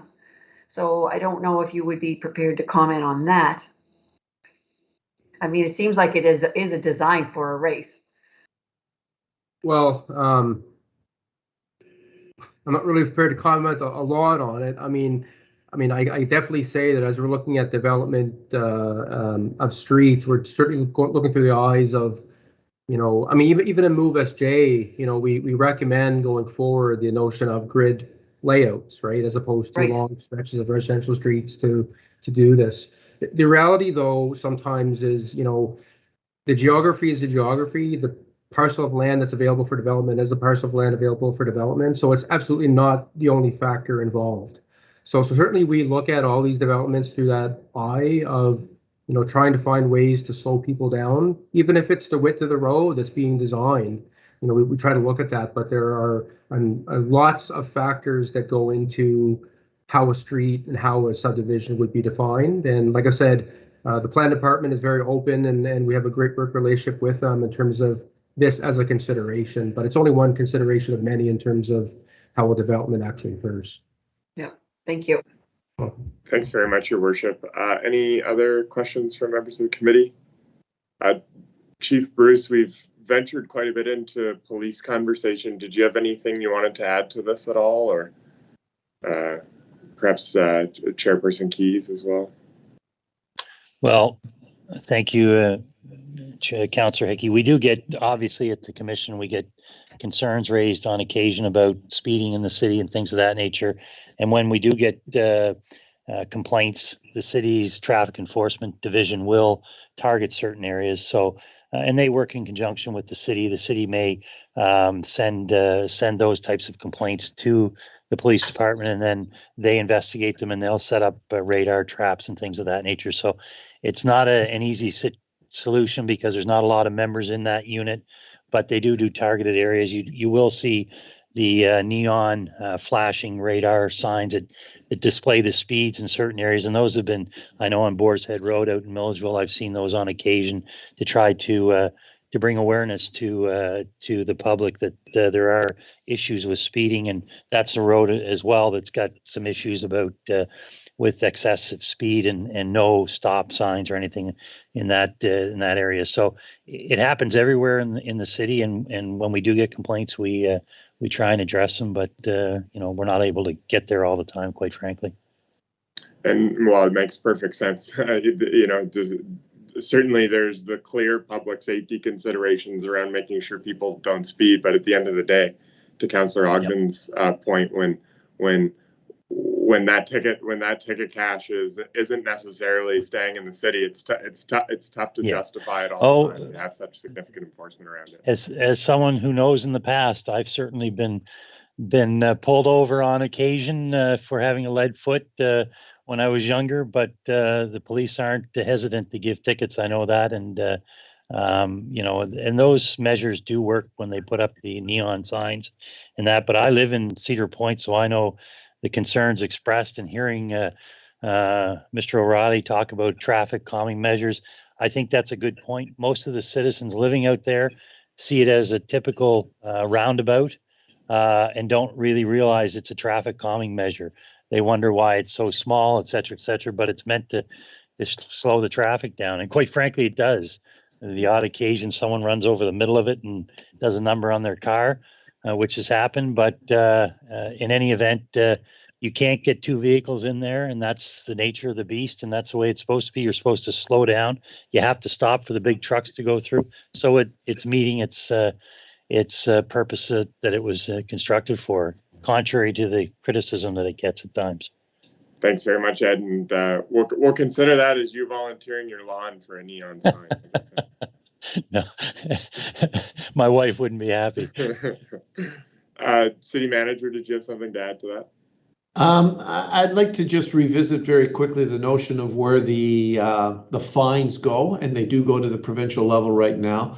I think I'd like to draw 2 points out of that. The first one is I don't believe for a moment, in fact, I know quite the opposite. The police do not make any sort of judgment as to whether they give a ticket or not because of where the money goes, right? They do their job. And I think we need to recognize that. Councillor Ogden nonetheless brings up a good point. We have tried in the past to convince the provincial level to allow some of that money to stay within the municipality to help with future enforcement measures. We are working that again as we speak. We are also working it for the red light camera legislation that has been introduced and approved at the provincial level to talk about where the monies from the fines for that go, because there would be a cost to administering such a program if we were to put such a program in place. So we continue to work that. It is clearly at the end of the day a provincial authority and a provincial decision, but we are working it. But there is really no correlation between that and the police function itself. One is a revenue question. The other one is an enforcement question, which the police do the best they possibly can at. Thank you. Absolutely, and City Manager, I don't think that was what I was getting at least certainly from a director's standpoint of us in making those enforcement decisions and in making those enforcement considerations. I would consider the revenue being an implicating factor as well. Any other questions to this piece of correspondence? Chair, it's Bob Bruce here. Oh, great. Thanks, Chief. Yeah, so the other thing too is there's a huge perception issues with speed in the smaller subdivisions, right? People think that somebody's driving 70 miles an hour when in fact they're probably doing 60 and a 50. When you have no sidewalks, the perception is the closer you are to traffic, the faster you think it is. So I worked many years on the 401 and stood by the side many tractor trailers, and most of the traffic running there between 100 kilometers and 110. But when you're standing right on the side of the road, it feels like about 160 when they go by you. And you sit back on the side and use your radar. It isn't. So I think the bigger issue here is really the perception. So, and I don't know what we're using here in the city as far as environmental design with traffic related issues. But there should be some kind of analysis of what is, are we putting speed cameras up in these neighborhoods to see if there's an actual issue with the speeding, or is it a perception issue because there's no sidewalk? Now that I'm a resident of that area, I can speak a little better to it. So that's what I wonder. That's just the question. So I guess, Mr. O'Reilly, that would be kind of to your side of the environmental design, which is really traffic management. And what are we doing? So when a complaint comes in, a legitimate complaint from citizens, do we have the analysis or data to back up what we're doing? And so as opposed to just saying, well, I guess that's what they say it is, so that must be what it is. Great. Thanks very much, Chief. I'll pass it over to you, Director. Thanks, Chair, and thanks, Chief. And absolutely want to get that good working relationship to continue it with the police in terms of enforcement, education, and engineering. To your point, Chief, we do have a traffic calming policy for the city. And one of the very first steps of that policy in every one of these situations is we do a measurement of the actual operating speeds. So, Chief, to your very point, you know, a car revving their engine going up a hill or being close to a car that's passing you sometimes can be perceived as the speeds faster than what they actually are. So to answer your question directly, absolutely, in every one of these cases, as part of the decision point as to actually implement costs of traffic calming, absolutely, we do a multi-day assessment of the speed of the streets to make sure it does go above a certain threshold of speeding before we invest funds to actually solve a problem that actually exists. Great. Thank you very much, Tim. Any further comment? Well, with that, I'll ask for a motion to adjourn. Thanks very much, everyone, for joining today. I want to thank, in particular, our Chief of Fire, Kevin Clifford, who's the lead staff person on this, for his effort in putting this agenda together, as well as his team in the thoroughness of their reporting. Thanks to Director O'Reilly as well for the same. City Manager, and certainly a hearty nod to Chairperson Keys and Chief Bruce for joining us as well. I think it's all showing the power of having police at this table. I think it's proving really effective. With that, I'd ask for a motion to adjourn. Councillor Stewart, Councillor Ogden, on the question, all those in favor? Motion carried. Thanks very much, everyone. Have a great evening. Bye.